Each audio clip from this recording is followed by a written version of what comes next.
MCPS crash revision course का orientation session है मार्च 2023 की थ्योरी के लिए, राइट? आप सबने भी इसीलिए ज्वाइन किया है कि we will discuss how to revise the syllabus and actual आपके सिलेबस की चेकलिस्ट क्या है और एक लिमिटेड से टाइम में हम मैक्सिमम स्कोर कैसे कर सकते हैं। ऑब्वियसली जो भी आप लोग सुन रहे हैं, मैं अज्यूम करती हूँ कि आप वही कैंडिडेट हैं जिन्होंने मार्च में एग्जाम देना है, तो उसी के हवाले से मैं बात करूंगी कि हाउ वी शुड प्रिपेयर। 14 मार्च को, राइट? अगर आज से काउंट करते हैं तो अप्रोक्सीमेटली 45 डेज आपके पास है। तो 45 डेज को भी अगर आप एट इट्स बेस्ट यूज करते हैं ना, तो स्टिल अगर आप डे 0 से भी स्टार्ट करते हैं तो still you with smart preparation you can pass your exam, you can score 75%, जो कि एसेंशियल है आपने स्कोर करना है। ठीक है, चलिए let's start with the successful people quotation.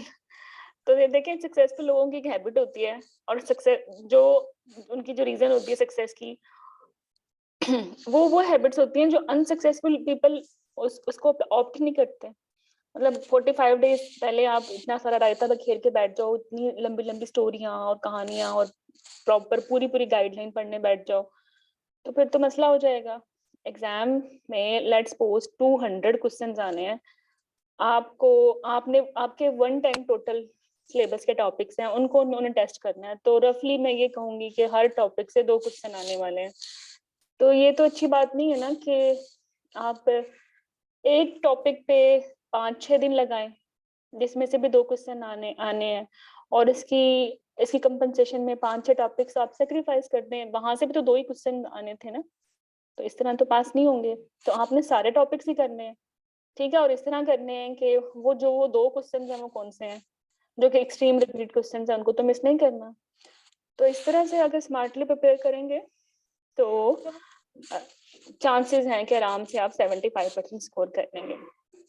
I can understand मेरी ऑडियंस में रिपीटर्स भी हैं जिन्होंने मल्टीपल टाइम रिपीट किया है अपना थ्योरी रिपीट, मतलब थ्योरी को रिवाइज किया है। मल्टीपल टाइम रिपीट से बता दिया ना कि तुमने एग्जाम रिपीट काफी दफा किया है, ठीक है, not take it on your heart. तो अगर आपने 3-4 दफा अपने थ्योरी को रिपीट किया है, इससे कोई फर्क नहीं पड़ता कि 3-4 दफा से आप बहुत आपके चांसेस हैं कि आप अच्छा एग्जाम पास कर लो। कि एक्चुअली जो मैटर करता है ना, वो क्वालिटी मैटर करती है, कि जो आपके कॉन्सेप्ट्स हैं वो आपके कितने क्लियर है। ठीक है, तो कोई भी टॉपिक आपने पढ़ना है ना, तो उसको इस अंदाज से पढ़ना है कि एग्जाम में इस टॉपिक को कैसे टच किया गया है, और वो जो पॉइंट्स हैं, वो जो पर्ल्स ऑफ विजडम है ना, वो आपके फिंगर टिप्स पे होने चाहिए। बाकी पूरे टॉपिक को ना आप गोली मारो। मैं अगर आपको एग्जांपल दूं HIV की, तो HIV की पूरी जो गाइडलाइन है ना, एग्जैक्टली 200 पेजेस की है। आप चाहें तो 200 डेज लेके 200 पेजेस पढ़ लें, लेकिन if you are very smart तो आपने क्या करना है भाई, आपने अपने पास पेपर्स देखने हैं, उसमें HIV से 3-4 तरीकों से ही ये HIV पूछा है कि what you will do into labour, antenatal period में आपने आर्ट या कार्ड कब स्टार्ट करनी है फॉर फीटल प्रोटेक्शन, ठीक है, और पोस्ट डिलीवरी बच्चे के लिए कब स्टार्ट करनी है, ठीक है, या 1-2 कार्ड हैं जो प्रेगनेंसी में नहीं देते, वो कौन सी हैं, दैट्स ऑल, और कुछ भी नहीं आता। तो what you have to do, आपने लेबर केयर पढ़नी है HIV के लिए, उसके तो कोई हार्डली 10 पॉइंट है, 10 पॉइंट जस्ट वो करने हैं। पूरी गाइडलाइन को गोली मारे कि पी प्राम हो जाए तो क्या करना है, लेबर में डायग्नोस तो क्या करना है, और वेल कंट्रोल्ड है, वायरल लोड अगर 50 से कम है तो बस हो गया आपकी HIV। बाकी दूसरा टॉपिक शुरू करें। तो अब आपने जो एग्जाम से 45 डेज पहले है ना, तो आपने ऐसे ही पढ़ना है कि एग्जाम ओरिएंटेड वे में पढ़ना है, बहुत डीप नहीं जाना, ठीक है, ऐसा फायदा भी कोई नहीं होगा, कौन सा उसमें से एग्जाम टेस्ट किया जाता है, लकीली 1-2 क्वेश्चन ही आते हैं, बहुत रेयर, तो कोई बात नहीं, उनको छोड़ दें, आपने कौन सा 100% स्कोर करना है, ठीक है। चलें, तो I am talking about made home crash revision course, इसका भी ओरिएंटेशन सेशन है। आप चाहें तो आप अनम्यूट करके कोई भी क्वेरी किसी वक्त भी पूछ सकते हैं, ठीक है। यूजुअली जब थ्योरी के मैं सेशंस लेती हूँ तब मैं परमिशन नहीं देती दरमियान में अनम्यूट करने की, मैं एक सफिशिएंट टाइम देती हूँ कि आपके क्वेश्चन आंसर का अलग से सेशन होता है, then I make you people unmute और आप अपनी queries पूछ लेते हैं. But this is an orientation session, so yes, you can unmute yourself anytime. चलें तो MCPS का जो है ना थ्योरी का कोर्स, इसका पहले तो मैं क्रैश कोर्स ही कराती थी, but this is first time मैंने एक नया वर्ड ऐड किया है और इसका नाम है रिवीजन. ठीक है, इसका मतलब ये है कि जो आपके हर टॉपिक में जो इम्पोर्टेंट पॉइंट्स हैं ना, मैं उनको भी कवर करूंगी. ठीक है, अच्छी बात है आपने अच्छा प्रिविलेज अनम्यूट होने का. ओके, तो इसमें वेरियस प्लान है, basic plan, gold plan, platinum plan, लेकिन ये इन सब में ही लेटेस्ट सीपीएससी का टूल ऐड है, जो भी आपके एमसीपीएस के 2022 के कुछ पेपर्स हैं, मार्च का और अक्टूबर का. इन सभी प्लान्स में आपके पास टॉपिक की रिवीजन होगी. जैसे मैंने अभी एग्जांपल दी एचआईवी की, तो हमने पूरी एचआईवी नहीं करनी, हमने जो एचआईवी के 10 पॉइंट्स है ना वही करनी है रिवाइज. तो वो हर इन सब तीनों के तीनों प्लान में ऐड है. और जितने भी आपके इंपॉर्टेंट टॉपिक्स हैं, बल्कि मैं ये कहूँगी एंटायर टॉपिक्स हैं, ये जो 110 आपके सिलेबस की चेकलिस्ट है, उन सब के समरीज भी अवेलेबल हैं. बट नॉट दैट कि वो जीटीजी की समरी है, वो हर जगह से समरी है ताकि आपका एग्जाम कवर हो जाए. कुछ इंपॉर्टेंट बातें ईबीएम से, कुछ ड्यूहर्स से, कुछ टॉक आर्टिकल से, कुछ समरीज से, ठीक है, और कुछ फिगर से, फॉर ऑन्कोलॉजी. और इन सभी प्लान्स में ना मॉड्यूल वाइज रिकॉल्स भी हैं. अच्छा, ये मॉड्यूल वाइज रिकॉल भी ना मैंने अभी ऐड किए हैं इस क्रैश कोर्स से. पहले ऐसा नहीं होता था, पहले हम सिर्फ पास पेपर्स करते थे, रोज एक पूरा पेपर. उसमें ये होता था कभी 2 क्वेश्चन ऑन्कोलॉजी के आ गए, फिर अगले क्वेश्चन मेडिकल डिसऑर्डर के आ गए, फिर लेबर के आ गए. तो हमारे फ्लेवर ही चेंज होते रहते थे और फिर कभी इधर कभी उधर घूमते रहते थे. But now what I have done, as you know, inside series written by me. इन सब की ये मेरी तीनों बुक्स हैं, आईएमएम की, एमसीपीएस की और एफसीपीएस की रिकॉल्स की बुक. इन सब में मैं कीवर्ड्स यूज करके आपके मॉड्यूल वाइज सारे रिकॉल्स कलेक्ट कर लेती हूँ. लेट्स सपोज मेरा कल जो पायनियर बैच है एमसीपीएस का, उनके साथ ऑन्कोलॉजी आजकल चल रहा है, कल उनके साथ ऑन्कोलॉजी का एक लाइव सेशन था. तो व्हाट वी हैव डन, हमने जितने भी रिकॉल्स थे सिन पे, विन पे, बार्थलिन पे, ब्रेस्ट की जो बिनाइन कंडीशंस हैं, और इसके अलावा प्री मैलिग्नेंट कंडीशंस हैं, वो सर्विक्स की या वल्वा विजाइना की, एंडोमेट्रियम की, और जो मैलिग्नेंट कंडीशंस हैं वो सारी हमने थ्रू देयर रिकॉल्स कवर कर ली. Let's suppose if we have हमने सिन किया, तो हमने सिन के कोई 15-20 एक्सट्रीम रिपीट रिकॉल्स पहले किए, और जहां जहां हमें दिक्कत होती है वहीं हम सिन का पाथवे देख लेते हैं कि सिन 1 में क्या करना है, 2 में क्या करना है, प्राइमरी केयर में क्या करना है, टेस्ट ऑफ केयर में क्या करना है, स्टेक्टमी के बाद हमने क्या करना है, एटिपिकल सेल्स में हमने क्या करना है, ठीक है, और प्रेगनेंसी में हमने क्या करना है. तो वो स्मार्टली टॉपिक भी पूरा वो जो मॉड्यूल था रिवाइज हो गया, और उसमें जितने भी रिकॉल्स आए थे जहां से भी लास्ट 10 years में, वो भी इकट्ठे रिवाइज हो गए. तो इससे फिर कैंडिडेट को ये कॉन्फिडेंस होता है कि उनका वो मॉड्यूल भी क्विकली रिवाइज हो गया नाइसली, और उनके सारे रिकॉल्स भी कवर हो गए. और अब जब भी कुछ भी आएगा सिन से, because they have nicely covered sin, तो they are capable to choose a right key. They can, मतलब उनको आइडियल कीज बनाना आ गई हैं. तो एग्जाम में अगर आपको आइडियल की मिलती है तो आप इजीली चूज कर लेते हैं. But if you can work on ideal की और वो नहीं है, तो फिर आप प्रोसेसिंग कर सकते हैं. You can pick any exclusion की एज वेल, जिसे हम कहते हैं प्लान बी या सी.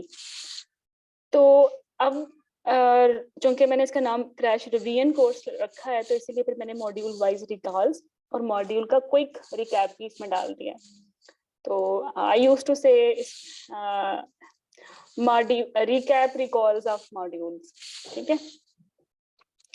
तो ये चीजें 2 नहीं हैं जो इससे पहले कभी मैंने इंट्रोड्यूस नहीं कराई. ऑब्वियसली इस पे एफर्ट भी ज्यादा ही लगी है, बिकॉज ये लाइव सेशंस थे, इनको इस तरह लेके चलना और फिर सब चीजें इनको ऑर्गेनाइज करना, हर मॉड्यूल के समरी पॉइंट्स बनाना, उनके रिकॉल्स ढूंढना. However I have done this. आपको जो है अब इनकी जो है यू कैन लिसन दो सेशंस इजीली. थोड़े से लंबे लगेंगे, लेकिन 3-4 घंटे में जब आपका पूरा मॉड्यूल कवर हो रहा है तो फिर इस उम्मीद से आपको शायद ही अच्छे लगे.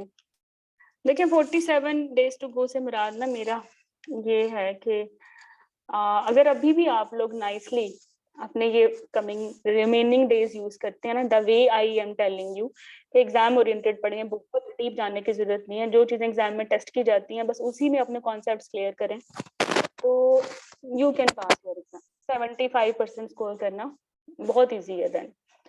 लेकिन ये 47 डेज को ना एज ए होल मत देखें, ये ऑब्वियसली ये 47 डेज में एक यूनिट लेते हैं हम, तो एक दिन को लेते हैं, 24 आवर्स को लेंगे, तो आपका अब से टिल योर एग्जाम जो एक दिन है, जैसा आप उसको स्पेंड करते हो, इट विल डिसाइड कि आप 47 डेज के बाद कहाँ खड़े हो।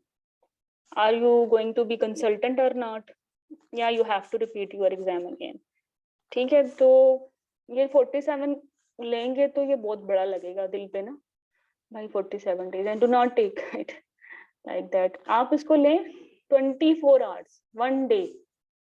अगर आप अभी से 24 आवर्स अपने अच्छे यूज करते हो ना, वाइजली यूज करते हो, जैसे मुराद है ये एक दिन अपना वाइजली यूज करते हो, इट विल डिसाइड कि आफ्टर 47 डेज आप कहाँ खड़े हो, कहाँ जा रहे हो, कॉन्वोकेशन अटेंड करने जा रहे हो, डिग्री लेने जा रहे हो, या दोबारा 15-16,000 पे करने जा रहे हो सीपीएससी को एज ए रीसीट कैंडिडेट। तो ये आप पे डिसाइड करता है। तो फिर हमें ऐसा क्या डिफरेंट काम करना है हर यूनिट में या एक दिन में, कि हम 47 डेज के बाद कॉन्वोकेशन अटेंड करने वाले बने इंशाल्लाह। जब थ्योरी 10 पास करोगे तभी टॉक्स पास करोगे और आगे जाओगे। तो आपने क्या करना है, आपने वो सारे काम नहीं करने जो फेल होने वाले काम है, वो नहीं करने, पास होने वाले काम करते। तो पास होने वाले काम क्या हैं? पास होने वाले काम ये हैं कि your theory should be good. लेकिन अच्छी थ्योरी तो मैं हमेशा कहती हूँ कि दिस इज योर बैकबोन, इसी की तो बेस पे आप लोगों ने थ्योरी पास करनी है। ना सिर्फ थ्योरी पास करनी है, आपने अपने क्लिनिकल्स भी निकालने हैं, और आपने प्राइवेट प्रैक्टिस या अपनी जो भी आप स्किल, आप गवर्नमेंट जॉब कर रहे हो, पेशेंट देखने हैं, वो सभी इसी पे ही करने हैं।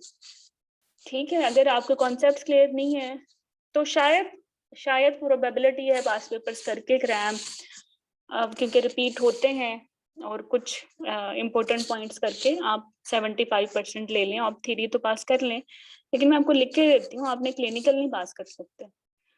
और अगर कोई मुआवजा हो जाता है ना, और आप इसी रूटीन से जो है without making your concepts good, आप चलें कन्वोकेशन भी अटेंड करके डिग्री भी ले आते हो, you can not survive in practical life. तो थ्योरी तो भाई अच्छी एक बेसिक इम्पोर्टेंट चीज है, और आप इंशाल्लाह ये मॉड्यूल वाइज रिकॉल्स में आप देखेंगे तो ये ज्यादा आपकी पॉलिश हो जाएगी अगर आप एक दफा भी रीड कर चुके हो। और एक दफा भी रीड नहीं की ना तो गिव अप मत करें। ट्रस्ट मी, 47 डेज बहुत ज्यादा होते हैं, still we can work on it. अगर आपने एग्जाम की फीस भरी दी है तो आप फुल तैयारी करके बैठे इसमें और एग्जाम ओरिएंटेड पढ़ें। ठीक है, अच्छा ये जो 24 आवर्स है ना, ये आपने कैसे स्पेंड करना है? Do not sacrifice on good sleep. मैं कल भी मेरी हर सेशन की एक थीम होती है, I want to give something best to my students. और बल्कि मुझे याद आया, चले क्या याद आया, छोड़ो। वही वर स्टडिंग एम्ब्रियोलॉजी और अभी MRCOG 1 के लिए, तो उसमें भी ये था कि उसमें भी हमारी थीम थी कि एम्ब्रियो में ये सारी निशानियां जो थी वो हॉली बुक में पहले ही मौजूद थी, तो हम उसी थीम पे हमने एम्ब्रियो भी पढ़ लिया और फिर मजा भी काफी आया। खैर, कल के सेशन में जो ये थीम थी गुड स्लीप थी। ठीक है, तो आपके लिए भी यही थीम है आज की, अपनी स्लीप पे ना कॉम्प्रोमाइज मत करें, क्योंकि आपका सारी इन्वेस्टमेंट इन 47 डेज में ना आपके दिमाग से ही होनी है, और दिमाग की डाइट जो है ना वो सिर्फ नींद ही होती है। तो प्लीज इसको नहीं सेक्रीफाइस करना, बट एक सेट पैटर्न आपने सेट करना है अभी से। अगर अपना स्लीपिंग पैटर्न ठीक कर लोगे ना, आपका एग्जाम अगर सुबह के वक्त है और अगर आप सारी रात जागने वाले हो तो सुबह तो आप कुछ भी नहीं करने वाले। ठीक है, तो रात को सोने वाली हैबिट डाल लें प्लीज, और 6 to 7 आवर्स जो है सोने वाले बहुत जरूरी है। कुछ भी माइनस करना है तो बाकी चीजें माइनस करें, सोने स्लीपिंग आवर्स पे कॉम्प्रोमाइज ना करें। ठीक है, और बाकी फिर आपके पास आई कैन से कि चलें ह्यूमनली पॉसिबल नहीं है, आपने जॉब पे भी जाना है, घर की भी एक्टिविटीज हैं, तो व्हाट लेफ्ट बिहाइंड मैं 10 आवर्स फिर भी इसमें से निकाल देती हूँ। ठीक है, तो 17 हो गए, पीछे 24 आवर्स में आपके पास जो एक्चुअली टोटल आवर्स पढ़े बचेंगे ना पर डे पढ़ने के लिए, वो हार्डली जो है ना 6 या 7 ही बचते हैं, हार्डली 6 आवर्स बल्कि मुझे बोलना चाहिए, हाँ हार्डली 6 आवर्स। और इसमें भी क्वालिटी स्टडी जो है ना आपकी 4 आवर्स में होने वाली है। दिस इज नेचुरल, ये बिल्कुल एक नेचुरल तरीका है जिसमें एक एवरेज कैंडिडेट फिट आ सकता है कि अगर वो 4 आवर्स क्वालिटी 4 आवर्स भी डेली पढ़ता है ना, तो 47 डेज के बाद वो इस काबिल होगा कि वो he can pass, he can hope के एग्जाम पास हो सकता है। तो इन 4 क्वालिटी आवर्स को भी आप 2 हिस्सों में डिवाइड कर लें, डिवाइड देम इन 2 पार्ट्स। एक तो थ्योरी को दें, जरूर दें, जो भी आपने अपना प्लानर बनाया होगा ना थ्योरी के लिए कि भाई मैंने फीटल मेडिसिन करना है, मैंने ऑन्कोलॉजी करना है, एक सेल्फ प्लानर चल रहा होता है। ठीक है, if you are with mad home तो मैड होम का भी प्लानर चल रहा होता है, उसके साथ ही सिंक्रोनाइज कर लें। तो किसी भी कोर्स के साथ हो तो वो सिंक्रोनाइज कर लें तो ज्यादा इजी हो जाएगा। But if you are preparing it alone, तो फिर जो भी आपने प्लानर बनाया हुआ है उसमें जो है ना 2 आवर्स आप थ्योरी के लिए सॉलिड रखेंगे। What about left other 2 hours? तो ये 2 आवर्स आपने ना डेली एक पेपर पढ़ना है, 1 पेपर डेली, हैबिट बना लें। एक पेपर में कितने होते हैं? 200 क्वेश्चन होते हैं, और हर पेपर में मैं 200 क्वेश्चन रिप्रोड्यूस भी नहीं कर पाती, आप भी भूल जाते हो, तो यूजुअली 170 या 160 क्वेश्चन ही होते हैं। ठीक है, और उसमें से भी 5-6 रिपीट होते हैं, तो 150 बचते हैं एवरेज में। तो यार 150 क्वेश्चन 2 आवर्स में पढ़ना आसान काम है, आराम से। ठीक है, और तो इसमें यूजुअली इनकी रिकॉर्डेड वीडियोस होती हैं या ऑडियोज होती हैं या इनकी कीज मार्क होती हैं, तो वो या तो यूजुअली 90% तो आपको सिर्फ सुनना ही होता है paper, if you are into mad home, या 10% कुछ पेपर्स ऐसे हैं कि आपने रीड ओनली करने होते हैं, 5% ऐसे हैं जिनकी ऑडियो बुक है और आपने वो सुनने होते हैं। तो 2 घंटे में तो आराम से सुने जाते हैं, एक पेपर ही रोज करना है ना। तो ये आपकी अच्छे एक क्वालिटी 24 आवर की रूटीन है कि अगर आप एक एवरेज कैंडिडेट भी है ना, आपको छुट्टी नहीं मिली जॉब से, तो फिर भी 4 घंटे तो मिलते हैं ना रोज के। तो इसमें आप इसको भी 2 हिस्सों में डिवाइड करें, 2 hours for theory and 2 hours for 1 paper daily. आज के बाद से ना आपने एक पेपर रोज पढ़ना है, या आप इसको ऐसे बोल दो कि 150 क्वेश्चंस रोज करने हैं। ठीक है, बस फिर इंशाल्लाह हो जाएगा पेपर पास, सारा सिलेबस भी इसी तरह कवर हो जाएगा, मैं बताती हूँ। तो वैसे आपके सिलेबस की चेकलिस्ट भी आप देख लें, अब तो बहुत ही मासूम बच्चे हो, आपको ये भी नहीं पता होता कि हमारी चेकलिस्ट क्या। हमेशा बच्चों जब भी किसी एग्जाम की तैयारी करनी है ना, तो उसके एग्जाम में कौन से टॉपिक्स आते हैं ना, they should be in your study table. फिर एक टॉपिक क्या चेक लगा दिया, ये हो गया, ये हो गया, ये हो गया, वरना तो आपसे वो संभलेगा ही नहीं पूरा सिलेबस, आप भूल जाओगे। मे बी आप बहुत सारे इंपॉर्टेंट टॉपिक्स छोड़ भी दो। पहले तो when your exam on short ऐसे क्वेश्चंस, उसमें ऐसा होता भी था, बिनाइन कंडीशन छोड़ देते थे कि यार 1-2 इसमें तो कभी आता भी नहीं है, शॉर्ट ऐसे आ भी गया तो खैर है। लेकिन अब तो देखे ना 200 क्वेश्चंस हैं, और डेफिनेटली एक टॉपिक भी छूटने वाला नहीं है। तो अगर आपकी चेकलिस्ट से मिस हो गया तो फिर तो गए आपके नंबर। तो जरूर चेकलिस्ट बनाएं, you can take screenshot as well. तो उसमें जो है मेजर मॉड्यूल्स ही हैं, गायनी के ये हैं, स्लेनियस भी हैं, इमेजिंग वगैरह के, ये मैंने एविडेंस बेस से लिस्ट ली है। अच्छा, जो एंटीनेटल ओब्स है उसमें मेडिकल डिसऑर्डर भी ऐड किए हैं। ये टोटल ये टॉपिक्स हैं। रूटीन एंटीनेटल केयर आनी चाहिए, chronic hypertension, diabetes, cardiac disease, thyroid, haematological conditions, इसमें यूजुअली ऑटोइम्यून कंडीशंस भी सारे, सिकल, थैलेसीमिया, और ये इंक्लूडिंग आईटीपीज हैं। रीनल डिजीज है, इसमें सीकेडी और रीनल ट्रांसप्लांट आ जाएगा। Autoimmune condition, APLS, SLE, liver and gastrointestinal disease जैसे हेपेटाइटिस है, ये आ जाएगा। Respiratory conditions, asthma, TB, neurological conditions and dermatological conditions, dermatosis जैसे ऑब्स्कुलोसिस, drug and alcohol abuse misuse, इसमें क्या करना है, सिर्फ इनके यूनिट्स ही देखने होते हैं। प्रेगनेंसी में कौन सी सेफ है और कौन सी नहीं, एफटी कैटेगरी से। ठीक है, अच्छा, smoking, anaemia, pain, malignancy, maternal infection, gestational diabetes, preeclampsia, and non proteinuric pregnancy induced hypertension, gestational hypertension कह दें, मेडिकेशन जो प्रेगनेंसी में या मैटरनल मोर्टेलिटी, ये आपके मेडिकल डिसऑर्डर की और एंटीनेटल मॉड्यूल, ये 2 मॉड्यूल की चेकलिस्ट है। ठीक है, जितनी इंपॉर्टेंट आपने एनीमिया को देनी है उतनी ही इंपॉर्टेंट आपने ड्रग एंड अल्कोहल मिसयूज को भी देनी है, बल्कि इसको ज्यादा दें, इसमें ज्यादा क्वेश्चन आते हैं। Teenage pregnancy, alcohol, social issues, बहुत सारे इश्यूज, तो it should be your checklist. फिर टिक टिक टिक करते रहें कि ये हो गया, ये हो गया, ये हो गया, ये हो गया।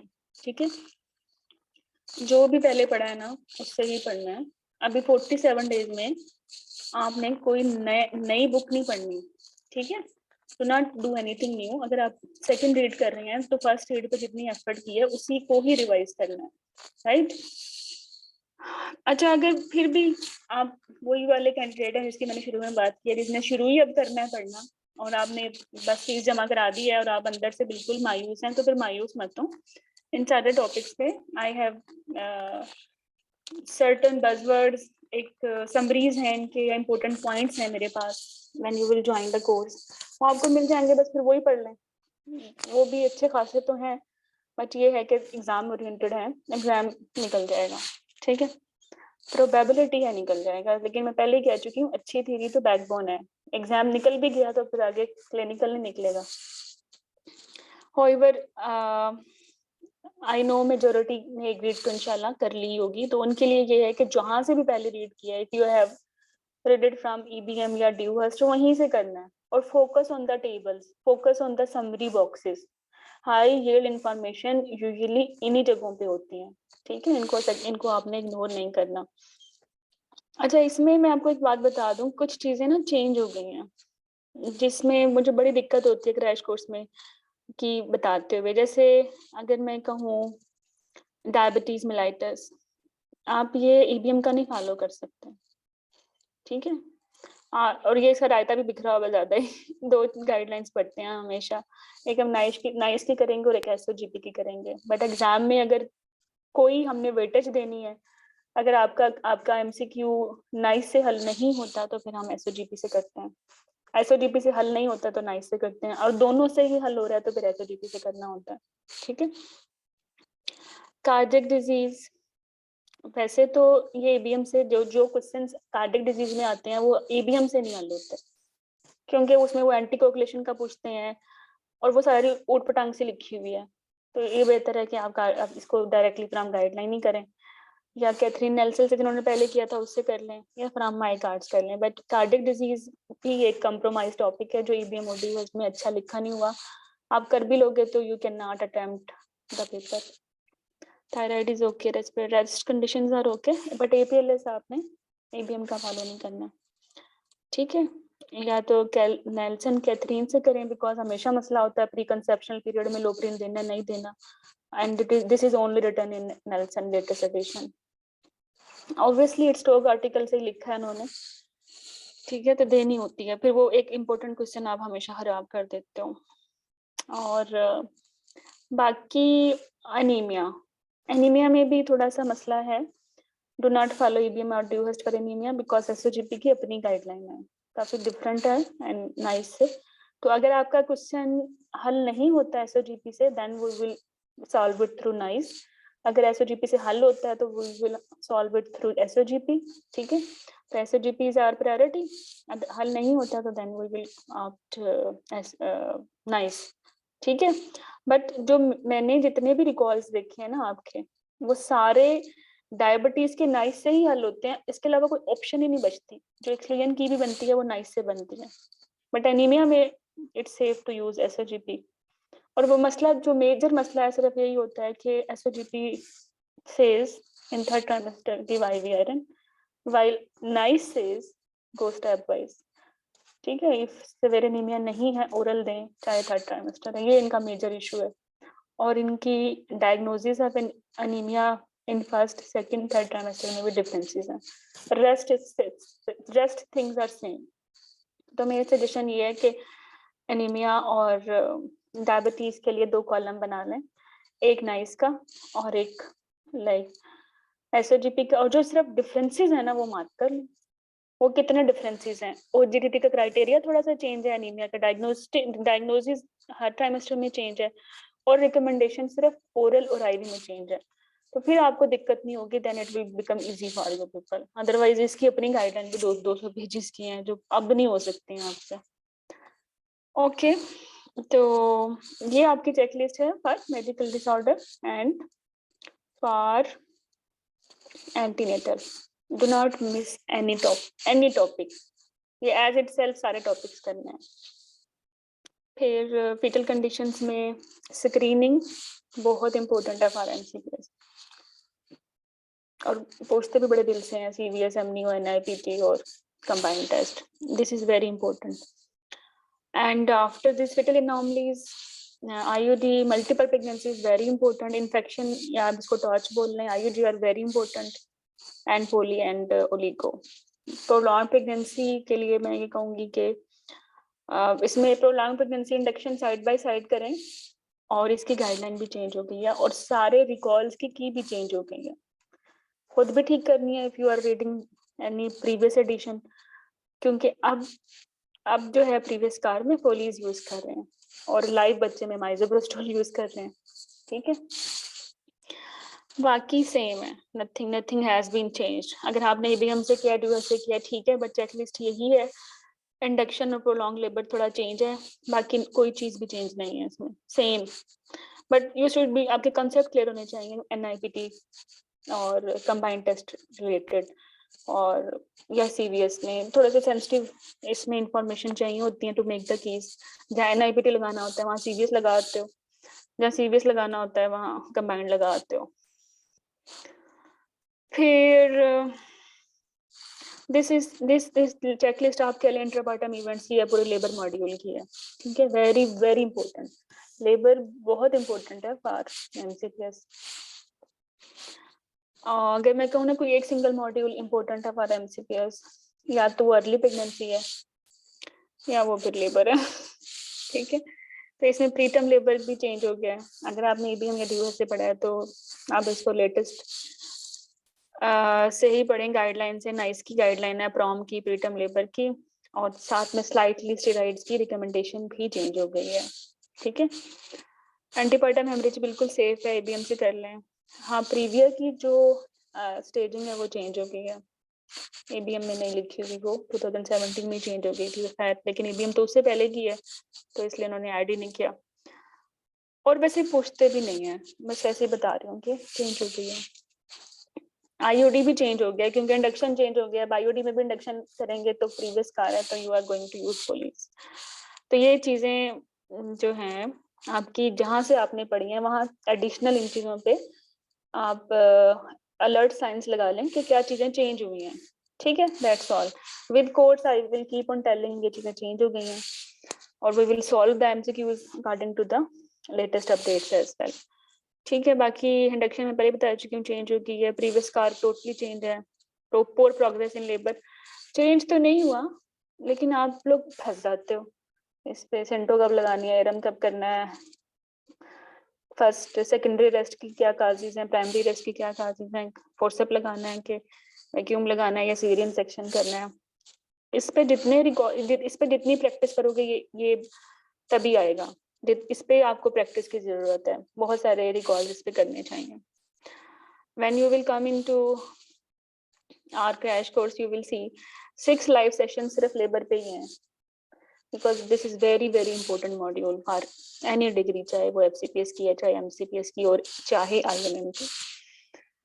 एनेस्थीसिया बहुत इंपॉर्टेंट है, कब जीए, कब स्पाइनल, कब कार्डियक में, कब अस्थमा में क्या करना है, very very important. Second stage में कौन सा एनेस्थीसिया, फर्स्ट में कौन सा।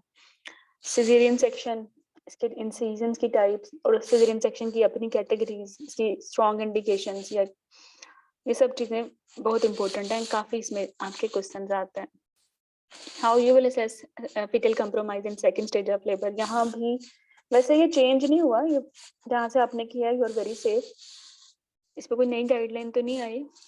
बट यहाँ आपकी जो मिस्टेक होती है ना वो ये होती है कि जहाँ डिलीवर करना है वहाँ फिटल ब्लड सैंपलिंग करके बैठे होते हो, मतलब +1 पे फिटल डिस्ट्रेस है तो भाई डिलीवर करो, नहीं आप इस पे फिटल ब्लड सैंपलिंग करनी है। ये छोटी छोटी हमाकतें होती हैं, पूरा क्वेश्चन खराब हो जाता है। तो कंप्रोमाइज को कैसे स्टेप वाइज अप्रोच करना है, you should be crystal clear on this topic. आपके कॉन्सेप्ट इसके बहुत क्लियर होने चाहिए। शोल्डर डिस्टोशिया की स्टेप वाइज मैनेजमेंट बहुत पूछते हैं, इंडक्शन करनी है नहीं करनी, शोल्डर डिस्टोशिया को प्रिवेंट करने के लिए डायबिटीज में क्या करना है, डायबिटीज नहीं है तो क्या करना है, इसकी स्टेप वाइज अप्रोच क्या है शोल्डर डिस्टोशिया की, और हर अप्रोच का एक मैकेनिज्म है।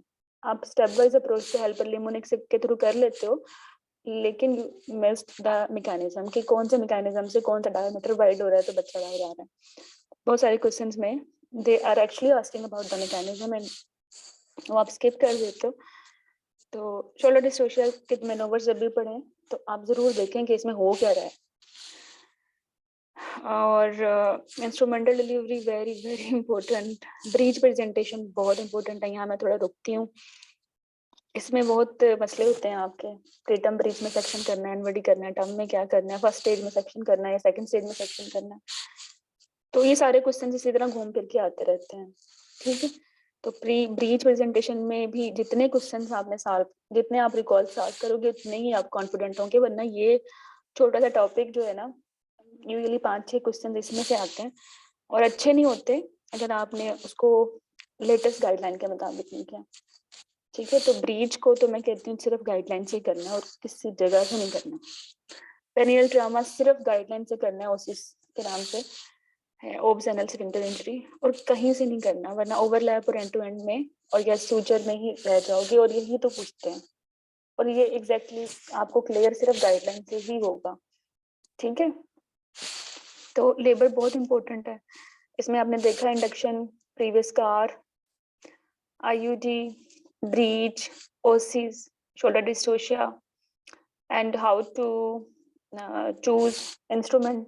इंस्ट्रूमेंट कौन सा चूज करना है, किस स्टेज पे, कब सीपीडी है और कब आपने नहीं करना, और कंप्रोमाइज डिटेल कंप्रोमाइज कैसे सर्च करना है, और स्पेसिफिकली सीटीजी कैसे पढ़नी है, वेरी इंपॉर्टेंट। वैसे सीटीजी की गाइडलाइन भी चेंज तो हुई है, लेकिन 2023 मार्च हम नहीं करेंगे, हम पुरानी ही करेंगे क्योंकि अभी दिसंबर में ही चेंज हुई है।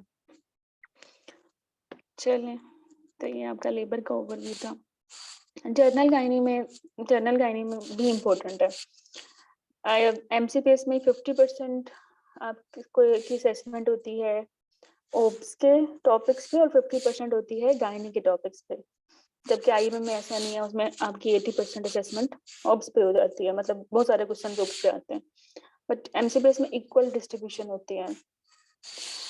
तो गायनी जितनी आपकी ओब्स इंपॉर्टेंट है उतनी आपकी गायनी इंपॉर्टेंट है, लेकिन गायनी में बहुत डीप नहीं जाते, लाइक ऑन्कोलॉजी की रिकरेंसेस पे नहीं जाते इतना ज्यादा जितना एमएस या एफसी जैसे एग्जाम पे जाते हैं, या बहुत एडवांस ब्यूरो गायनी पे नहीं जाते कि रिकरेंट प्रोलैप्स सर्जरीज में कौन सी सर्जरीज करनी है, बट बेसिक ही रहते हैं।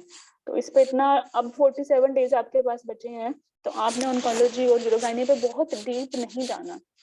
डीप ऑब्वियसली हम गए हैं, हमने थ्योरी में बड़ा डीप करके पढ़ा है इसको, because at that time we have time, but now we don't have time.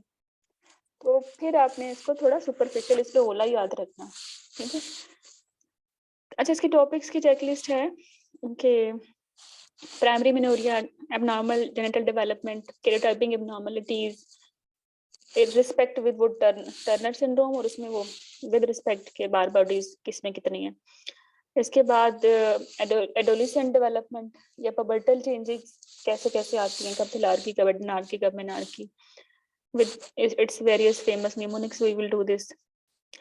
और फिर मेंस्ट्रुअल साइकिल। अब देखिए मेंस्ट्रुअल साइकिल आप वैसे आराम से निगलेक्ट कर सकते हो इसको कि ये तो बेसिक सा सब्जेक्ट है, लेकिन अगर अच्छा नहीं आता ना मेंस्ट्रुअल साइकिल तो आप कॉन्ट्रासेप्शन भी नहीं करने वाले सही, आपकी इनफर्टिलिटी भी नहीं होने वाली, आपकी एंडो भी नहीं होने वाली। तो ये छोटा सा टॉपिक पे अगर आपके कॉन्सेप्ट्स नहीं क्लियर तो नथिंग इज क्लियर। तो ये बड़ा इंपॉर्टेंट टॉपिक है, जहां से पहले किया था वहां से इसको रिवाइज जरूर कीजिएगा। ओके, अच्छा, यहाँ मैं आपसे कहूंगी कि जो नॉर्मल वैल्यूज हैं एलएच की, एफएसएच की, टेस्टोस्टेरोन की, डीएचईए की, टीएसएच की, प्रोलैक्टिन की, ये जरूर आप कहीं लिख लें, इसका एक अच्छा सा फ्लैश कार्ड बनाएं और इसको देखते रहें, because many times in exam वो आपको नॉर्मल वैल्यूज नहीं देते, फिर आपको खुद तो डिसाइड करना पड़ता है कि टीएसएच 6 है तो ये ज्यादा है, टीएसएच 1 है तो भी ये कम है, तो ये हाइपर है तो वो हाइपो है।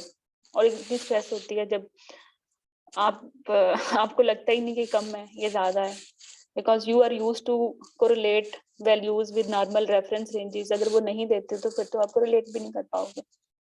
ठीक है, तो जैसे हम सीबीसी है, आरएफ रीनल फंक्शन टेस्ट हैं, प्रेगनेंसी में जिसमें जो भी इनमें चेंजिंग्स आती हैं, और एलएफटीज हैं, बिकॉज ओब्सकुलोसिस का डायग्नोसिस खराब हो जाता है वरना, या ये हार्मोनल बेसिक प्रोफाइल है, वो डीप नहीं करनी, बट ये बेसिक जरूर आपको इनके रेफरेंस रेंजेस आने चाहिए। फिर how you will do termination, यहाँ मैं रुक जाती हूँ। यहाँ वो बहुत पूछते हैं कि एक्सपेक्टेड मैनेजमेंट कब करनी है, सर्जिकल मैनेजमेंट कब करनी है, सेप्टिक मिसकैरेज का क्या करना है, मिस्ड मिसकैरेज का क्या करना है। ये बड़ा फेवरेट क्वेश्चन है कॉलेज का। ओके, बाकी फाइब्राइड वेरी फेवरेट, ठीक है, very very favourite topic. Abnormal time bleeding very very favourite topic. लेकिन इधर उधर घूमने की जरूरत ही नहीं है, एचएमबी की गाइडलाइन है नाइस की 2018 की, बस करो वो स्टेप वाइज अप्रोच है उसकी, उसी को फॉलो करो, सारे क्वेश्चन 100% इसी तरह आपके आराम से हल हो जाएंगे। तो बिल्कुल मैथ की तरह है कि कैसे स्टेप वाइज जाना है। और सेम फॉर फाइब्राइड्स, छोटा है 3 सेंटीमीटर का, सब म्यूकोसल क्या करना है, बड़ा है तो क्या करना है, कुछ भी नहीं कह रहा तो कुछ भी नहीं करना। अच्छा, डिस्मेनोरिया, प्राइमरी सेकेंडरी डिस्मेनोरिया, इनके डिजीज ही काफी हैं, ठीक है। एंडोमेट्रियोसिस वेरी इंपॉर्टेंट, बट अब एग्जाम से पहले आपने सिर्फ इसकी स्टेज याद करनी है और स्टेज वाइज ट्रीटमेंट याद करनी है। पेन में तो सब स्टेज 4 तक ही पेन मैनेजमेंट ही है ना, तो फिर पेन मैनेजमेंट का लैडर याद कर लें कि first line, second, third line कब कहाँ कहाँ डेनाजोल देनी है, कहाँ जेनालिस देनी है। और सर्जिकल मैनेजमेंट पे आते हैं तो उसमें कंजर्वेटिव और डेफिनेटिव भी है। However, infertility को कंपेयर करके पढ़ें, both are opposite. If you are treating endometriosis for pain, the key will be different. If you are treating endometriosis for infertility, the key will be different. तो इस पे अच्छे cards आपके अच्छे cards जो आपने पहले बनाए हैं या जो मैडम के थे, दैट आर सफिशिएंट। इससे ज्यादा एंडोमेट्रियोसिस ना ही करें। ओके, लेकिन एंडोमेट्रियोसिस में हमेशा ही वो क्वेश्चंस हैं जो एंडोमेट्रियोसिस 100% रिकॉल्स में से आता है, इसमें कभी वो नया नहीं पूछते, नथिंग। हाँ, एफसीपीएस में पूछ लेते हैं, कभी कभार थ्योरीज डाल देते हैं उसकी, लेकिन एमसीपीएस में मैंने कभी नहीं देखा कि एंडोमेट्रियोसिस में कुछ नया कभी पूछा है। वैसे तो मैंने गायनी में भी कभी नहीं देखा है। This is very predictable exam for MCPS. MCPS की जो गायनी है ना, वो बहुत प्रिडिक्टेबल लगती है मुझे। और मुझे जब मैं आपके बुक का एडिशन अपडेट करती हूँ, मुझे लगता ही नहीं नया पेपर है, मुझे लगता है ये पेपर कहीं देखा हुआ है। वो क्योंकि वही पीछे एक दो क्वेश्चन, वो मतलब बहुत सारे पेपर में से इकट्ठा करके एक नया पेपर बना देते हैं, ऐसा करते हैं।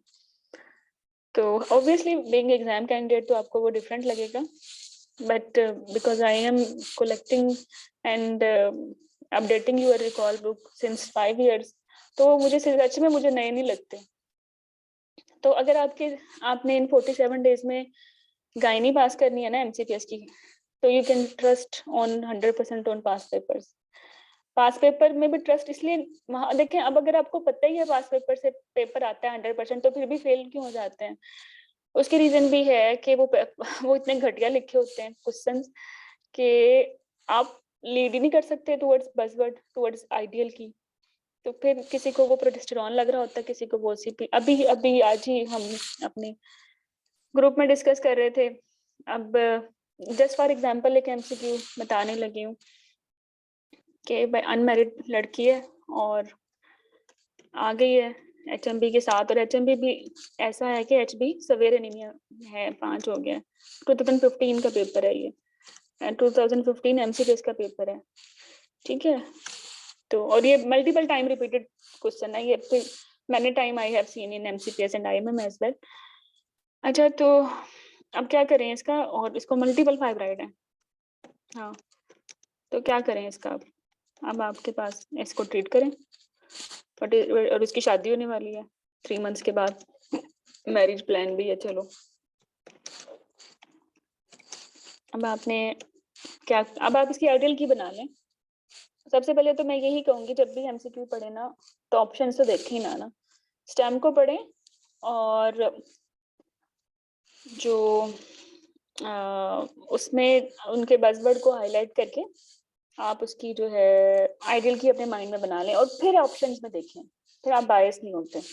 जैसे कि अब लेट्स वर्क ऑन दिस कि she is unmarried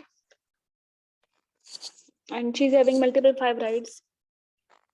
Her HP is 5, due to HMB, मतलब मुझे ये लगता है कि HMB की मैनेजमेंट करनी है बेसिकली, फाइब्राइड की मैनेजमेंट नहीं करनी यहाँ। The complaint is bleeding, menorrhagia, HB drop कर रहा है। हाँ, इसमें बायस आ गया है कि शादी प्लान है तो पता नहीं बच्चा होगा नहीं, मायोमेक्टमी करें क्या करें, वो तो बात की बात है ना। करंटली ट्रीट करना है ना, प्रेजेंटिंग कंप्लेंट को ट्रीट करना है ना। तो जब शादी होगी, अगर ये बच गई तो इस 5 HB पे, तो फिर हर फाइब्राइड तो नहीं करता इनफर्टिलिटी। फाइब्राइड तो वैसे सेकेंडरी इनफर्टिलिटी करता है ना, इम्प्लांटेशन इश्यूज आते हैं, वो तो सब म्यूकोजल के साथ आते हैं। हम ना, वी आर नॉट कंफ्यूज सब म्यूकोजल है भी या नहीं। अगर कि छोटे छोटे फाइब्राइड्स हैं, HMB ट्रीट कर दें तो बस ट्रीट हो गई, शी विल कंसीव। हर दूसरी औरत HA फाइब्राइड के साथ कंसीव भी तो करती है, हम कौन सा उसकी मायोमेक्टमी करते हैं। तो what is the HMB step by statement? First line IUS होती है ना, सेकंड लाइन OCP होती है, थर्ड लाइन प्रोजेस्टेरॉन होते हैं साइक्लिकल, क्योंकि रिप्रोडक्टिव एज में ट्रीट कर रहे हैं, और डंपा आ गया प्रोजेस्टेरॉन के साथ, और फोर्थ लाइन GnRH है। तो हमारी पेशेंट कैंडिडेट IUS की नहीं हो सकती बिकॉज ऑफ मल्टीपल फाइब्राइड। इससे definitely this is the relative contraindication. Absolute इसलिए नहीं कह रही कि अगर छोटे फाइब्राइड हैं और ओवरऑल यूट्रस का साइज 12 वीक से छोटा है और कैविटी ठीक है तो स्टिल IUS रख सकते थे, लेकिन मल्टीपल फाइब्राइड्स हैं तो रिलेटिव कॉन्ट्राइंडिकेशन तो है ना, इसलिए IUS आउट हो गया। तो व्हाट लेफ्ट बिहाइंड? OCP, तो दे दें उसको OCP, we can give her OCP। पर इसी पे यही देना है ना हमने, बस यही है कि अगर OCP नहीं है तो फिर एक्सक्लूजन की बना देंगे, फिर प्रोजेस्टेरॉन आ जाएगा, वो भी नहीं है फिर प्लान C आगे डंपा दे देंगे, वो भी नहीं है तो फिर GnRH देंगे। ठीक है, ओके।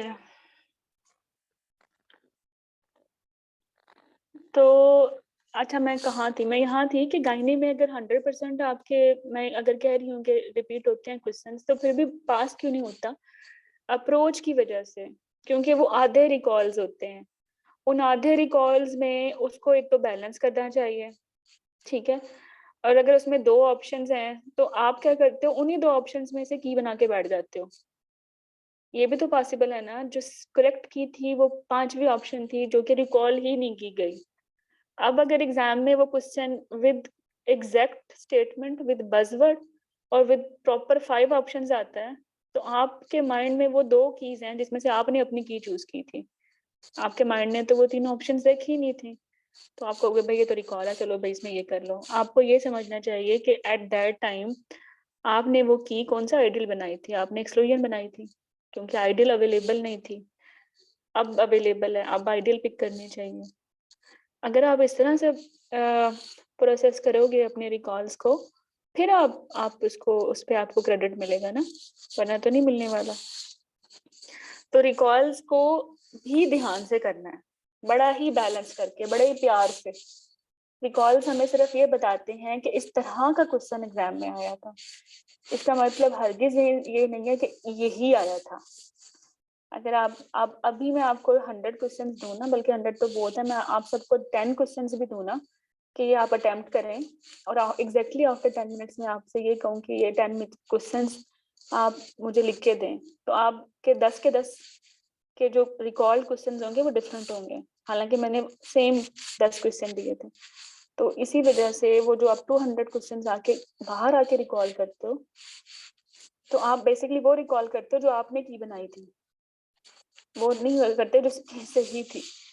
तो इसलिए रिकॉल्स इतने अच्छे नहीं हैं, ये कभी भी अच्छे नहीं हो सकते, एक कभी भी 100% करेक्ट नहीं हो सकते।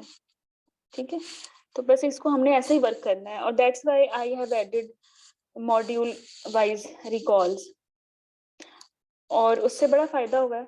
आप उसके रिव्यूज भी हैं मेरे पास, I will send after the class in your open group.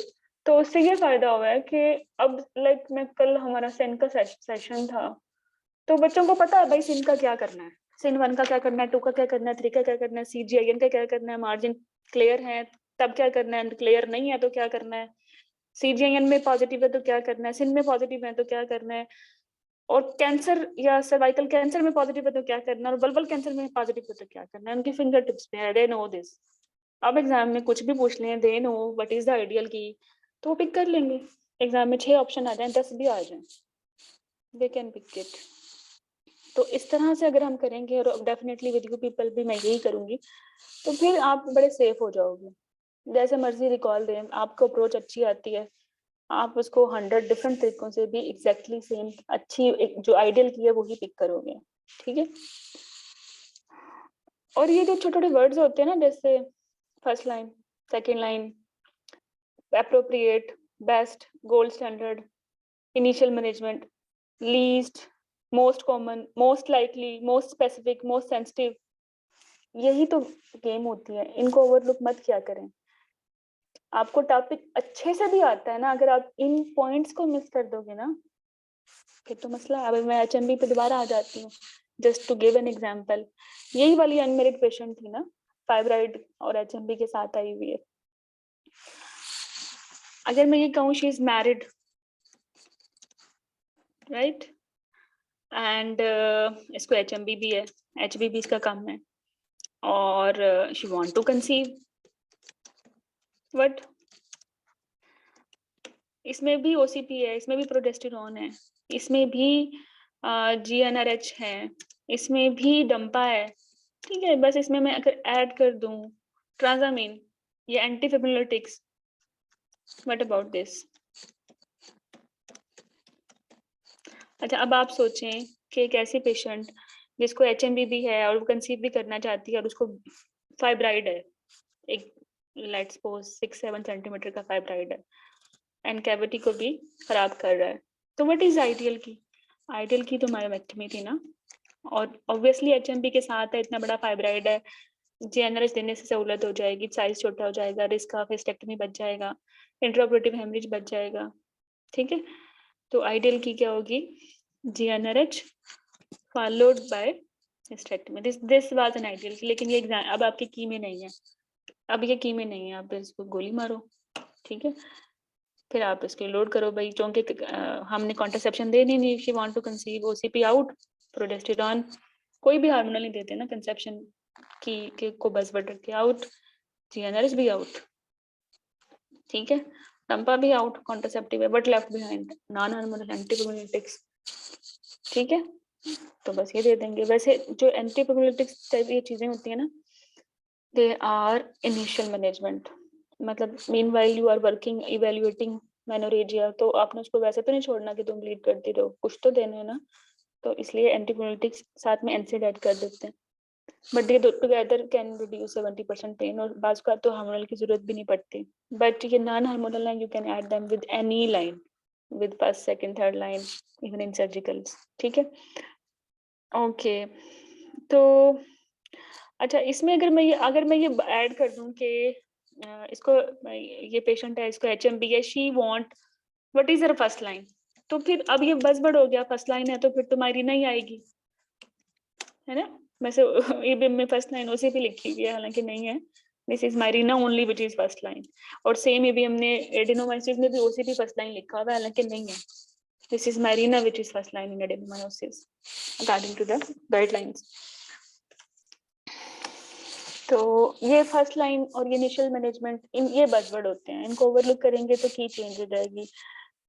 आप जहाँ इनिशियल मांगी है वहाँ मायरीना डाल के आ जाओगे, जहाँ फर्स्ट लाइन पूछी है वहाँ फिर ट्रांजामीन लेके आ जाओगे, और जहाँ सुटेबल पूछते हैं ना, जहाँ एप्रोप्रिएट पूछते हैं, जहाँ बेस्ट पूछते हैं, वहाँ इसका मतलब ये होता है कि आपने इंडिविजुअलाइज करना है पेशेंट की कंसर्न्स को, पेशेंट की सिचुएशन को, पेशेंट के जो गिवन रिस्क फैक्टर्स हैं उसको, राइट।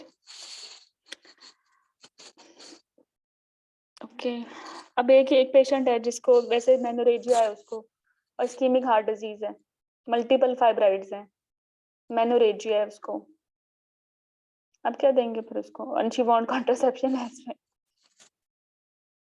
वेल। अब इसके मुताबिक देना है ना, अब इसके मुताबिक क्या देंगे? ले दे के डंपा बचेगी फिर। ओके, तो प्ले विद बज़वर्ड्स जस्ट। बाकी प्री मेंस्ट्रुअल सिंड्रोम बहुत इंपॉर्टेंट है, वैसे इतना गंदा नहीं आता जितना ये आपके मैं CFC पे इसमें पूछते हैं, इसकी बस वो स्टेप वाइज अप्रोच ही पूछते हैं, आपने तो नहीं करनी है। normal conception, infertility, basic definition, and that's all. Male infertility, basic issues इसके, फीमेल इनफर्टिलिटी, इसमें ओव्यूलेटरी डिसफंक्शन मोस्ट कॉमन क्या है, और सेकेंडरी फैक्टर्स में क्या, अनएक्सप्लेन्ड का क्या करना है, बिल्कुल स्टेप वाइज अप्रोच। इसमें तो आपने आगे पीछे होना ही नहीं। Male infertility, female infertility, adenomyosis, PMS, adenomyosis, abnormal time bleeding, fibroid, ये टॉपिक्स सिर्फ वन लाइनर है और एमसीपीएस, सिर्फ वन लाइनर। आपने सिर्फ स्टेप वाइज अप्रोच याद करनी है, दैट्स ऑल। इसमें बहुत डीप जाने की ना जरूरत नहीं है। ये वो टॉपिक्स हैं, मतलब आपको पता है एडिनोमायोसिस की फर्स्ट लाइन क्या है, सेकंड लाइन क्या है, थर्ड लाइन क्या है, when you will do surgery, ठीक है, दैट्स ऑल। फाइब्राइड की first second third line, when you will do surgery. Surgical management में भी आपके पास ऑप्शंस हैं, लाइक मायोमेक्टमी कर रहे हैं, स्टेक्टमी कर रहे हैं, और यूट्राइन आर्टरी एम्बोलाइजेशन कर रहे हैं, इवन एब्लेशन भी करते हैं अगर 3 सेंटीमीटर तक ही है तो, बस वो आपने स्टेप वाइज कर लिया, दैट्स ऑल। तो ये वो टॉपिक्स हैं जहां आप टाइम बचा सकते हो इन 47 डेज में, और ये वो टॉपिक है जहाँ टाइम आप बर्बाद भी कर सकते हो, बैठे रहोगे 10 दिन इन्हीं टॉपिक्स को लेके। वरना अनएक्सप्लेन्ड इनफर्टिलिटी भी बिल्कुल स्टेप वाइज है, इसका एक ही इलाज है IVF, है ना, बस और कुछ भी नहीं करना।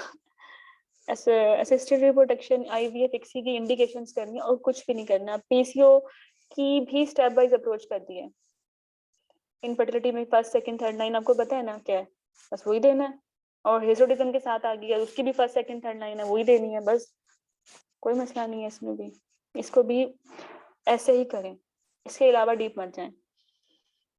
एमेनोरिया, दिस इज इम्पोर्टेंट, ये थोड़ा गंदा आ जाता है लेकिन सॉर्ट आउट हो जाएगा ये इजीली। बाकी मीनोपाज, इसके ये इतना गंदा नहीं आता। मिसकैरेज, एक्टोपिक प्रेगनेंसी थोड़ा डीप आता है, क्योंकि मैं पहले बता चुकी हूँ अर्ली प्रेगनेंसी लेबर इनके आपके एग्जाम के लिए ना फेवरेट है। प्रीमेच्योर ओवेरियन फेलियर इतना तंग नहीं करते। आपने अगर इसकी तरफ समरीज की हैं तो आप आराम से अपने MCQ सॉल्व कर सकते हो। और साइकोसेक्सुअल मेडिसिन, वल्बोडाइनिया कभी भी नहीं आया, MCPS में कभी नहीं आया, बट FCPS में ये आता है। ओके, यूरोगाइनी, वैसे तो आपको एडवांस यूरोगाइनी भी करनी चाहिए थी, but if I will specifically talk about these 47 days, और आप वो वाले बच्चे हैं जिसने अभी पढ़ना शुरू करना है, तो यूरोगाइनी ऑन्कोलॉजी में बहुत ज्यादा बखेरा है, मत बखेरे हैं। सिर्फ बेसिक करनी है कि स्ट्रेस इनकॉन्टिनेंस क्या है, नॉर्मल ब्लैडर वॉल्यूम्स क्या होते हैं, ओवरएक्टिव ब्लैडर क्या है, इनकी फर्स्ट लाइन ट्रीटमेंट क्या और इनकी सेकंड लाइन ट्रीटमेंट क्या है, और बाकी सबको गोली मारें।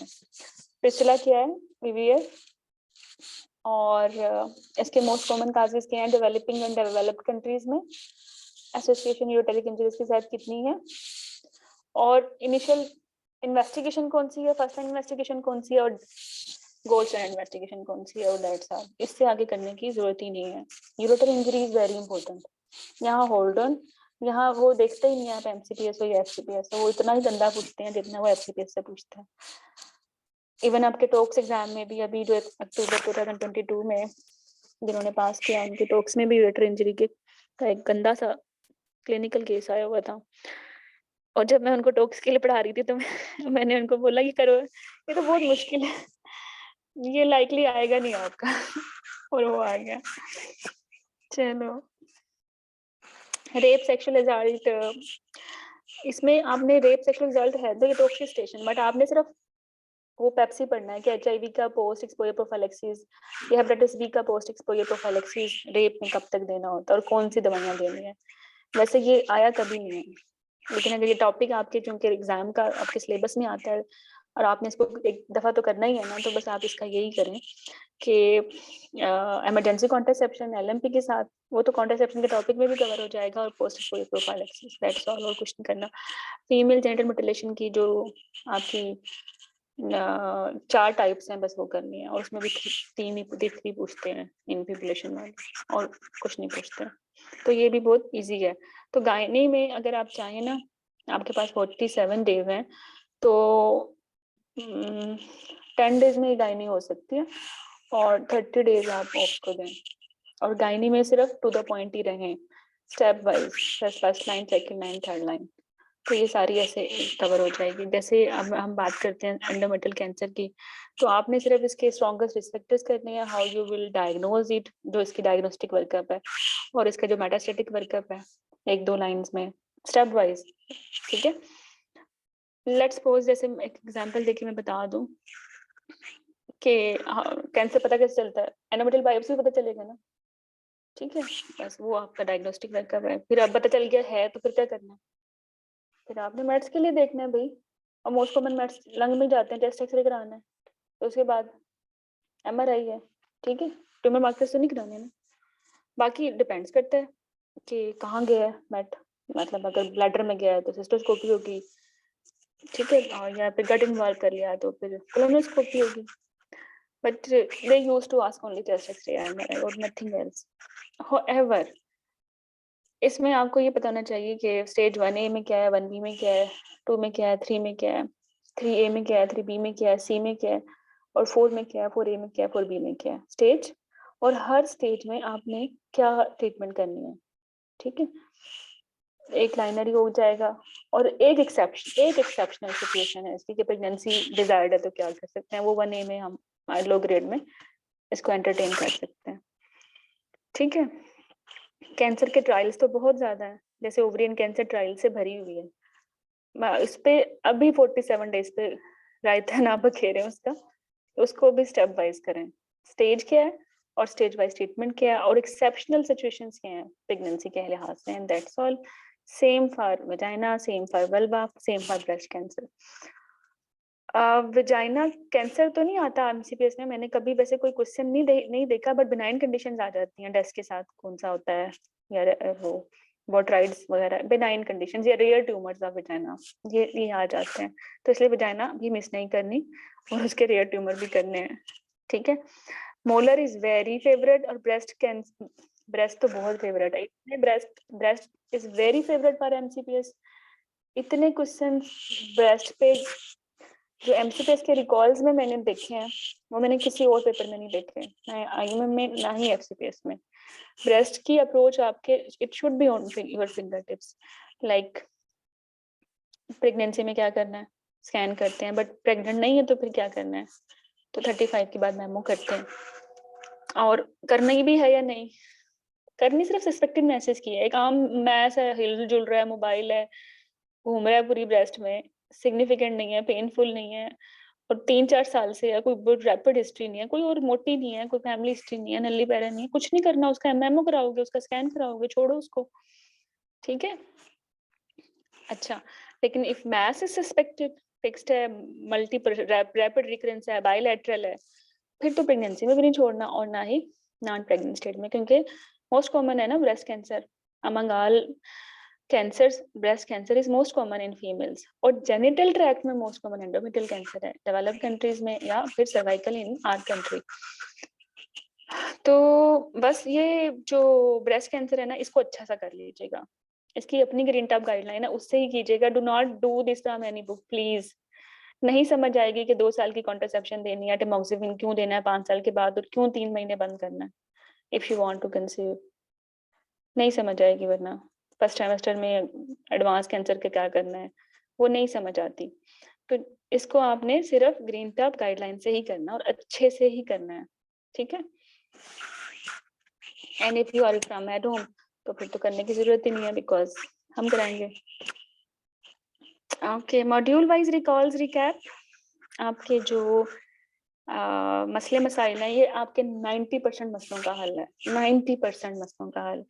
अगर आप मुझे कहते हैं ना कि अगर आप मुझे एग्जाम से लाइक 14 मार्च को आपका एग्जाम है और आप मुझे कहें 5 मार्च को फोन करके मैडम मैंने तो नहीं पढ़ा, तो मैं आपसे कहूंगी कि ये कर लें, लाइव सेशन सुन लें और पेपर दे आए और इनको तमीज से कर लें, आप इंशाल्लाह यू कैन स्कोर गुड। तो ये वो मैजिकल सेशन है। ठीक है, मैं प्री मैलिग्नेंट कंडीशंस पे आपकी एक सेशन रिकॉर्डिंग है। ठीक है, abnormal time period early pregnancy पे एक सेशन रिकॉर्डिंग है, मैंने सारे रिकॉल्स ऑर्गेनाइज करके उनकी अप्रोच इसमें रिकॉर्ड कर दी है। फीटल मेडिसिन पे है, medical disorder I will take live with you people. क्योंकि ये जो एनीमिया और डायबिटीज के मसले हैं वो साथ फेस टू फेस करेंगे। बाकी almost all are recorded nicely, and when the moment you will join us से उसी दिन आपको ये सारे सेशन इनकी एक्सेस हो जाएगी and you can listen them. But I will suggest you, before jumping on any past paper, first listen these sessions. ये मॉड्यूल वाइज जो रिकॉल्स इनको ऑर्गेनाइज किया, ठीक है। फर्स्ट लिसन दीज, ये 3-4 घंटे की है। जैसे अगर आप मुझे कहें कि प्री मेलिगन कंडीशन के का 4 घंटे का सेशन है, बट इसमें सिनको, विनको, बार्टलिंग को, ब्रेस्ट लम्प्स को, मोलर को हर लिहाज से हमने डायसेक्ट कर दिया विद देयर रिकॉल्स, एंड साथ ही इनको थोड़ा सा हमने समराइज भी कर लिया। और बाकी 3 घंटे का मेलिगन कंडीशंस पे सेशन है, बट इसके बाद आपको अंदाजा जाएगा कि cervical cancer, vulval cancer, ovarian cancer, endometrial cancers, इनकी स्टेप वाइज अप्रोच और इनके क्वेश्चंस क्या होते हैं। तो थोड़े से लंबे लगेंगे, बट अगर मैंने बोला है 4 घंटे भी दिन में देते हो तो 4 आवर्स में अगर एक सेशन भी सुन लो, और शुरू के 47 डेज है ना तुम लोगों के पास, 1 2 3 4 5 6, हाँ शुरू के 1 हफ्ते ही लगेगा इनको सुनने में। और जब सुन रहे हो ना तो साथ साथ अपने 1 लाइनर लिखते जाएं, क्योंकि दोबारा नहीं सुनने, दोबारा आपने अपने हैंडी पॉइंट्स लिखने हैं, ठीक है। बस वो आपने दोबारा वो हैंडी पॉइंट्स पढ़ने हैं एग्जाम से हफ्ता पहले। मेक श्योर एग्जाम से 1 हफ्ता पहले जितना कुछ तुम लोगों ने पढ़ा है ना वो जरूर रिवाइज करें। Anything which has been revised in last 7 days before exam, वो बहुत अच्छे से आप एग्जाम में ना वो रिप्रोड्यूस कर सकते हो। तो कोशिश करें एक इंटायर सिलेबस की नाइस सा रिव्यू दे दें इन लास्ट 7 डेज। और वो रिव्यू ऐसे नहीं होगा कि तुम पूरी किताब पेज टू पेज पढ़ने बैठ जाओ। वो रिव्यू ऐसे होगा कि जहां से आपने पढ़ा है उनकी टेबल्स देख लें, आपने वर्क किया हुआ है अपने होमवर्क्स, जैसे मैं अक्सर अपने थ्योरी सेशंस में देती हूँ, उनको देख लें। ये असाइनमेंट्स बनाई हुई हैं थ्रू माई सेशन रिकॉर्डिंग जो थ्योरी कोर्स से हैं, बस उनको देख लें, ठीक है। लास्ट 7 डेज में do not solve past papers. आखिरी 7 दिन में पास पेपर नहीं करने, ठीक है। आखिरी 7 दिनों में जो आपने वो अभी से जो सुनते हुए वो जो 1-2 लाइनें बनाते हो ना, वन लाइनर कि भाई HMB की फर्स्ट लाइन सेकंड लाइन ये है, बस ये हो गया।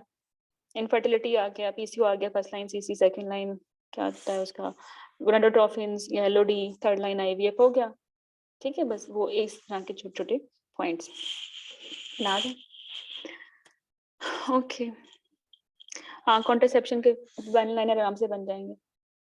आपने ज्यादा एफर्ट करनी है UKMEC 4 पे, ठीक है। UKMEC 4 वो वाले होते हैं जो बिल्कुल ही नहीं देने। 3 तो फिर भी दे सकते हैं ना जब कोई रिप्लेसमेंट नहीं है। तो I have observe maximum questions आते हैं UKMEC 4 में। तो UKMEC 4 वो भी OCP का ही तंग करता है, बाकी सारे प्रोजेस्टेरॉन में का UKMEC 4 तो सिर्फ एक्टिव ब्रेस्ट कैंसर ही है ना, ठीक है। तो बस UKMEC 4 आपने OCP का अच्छा से याद करना।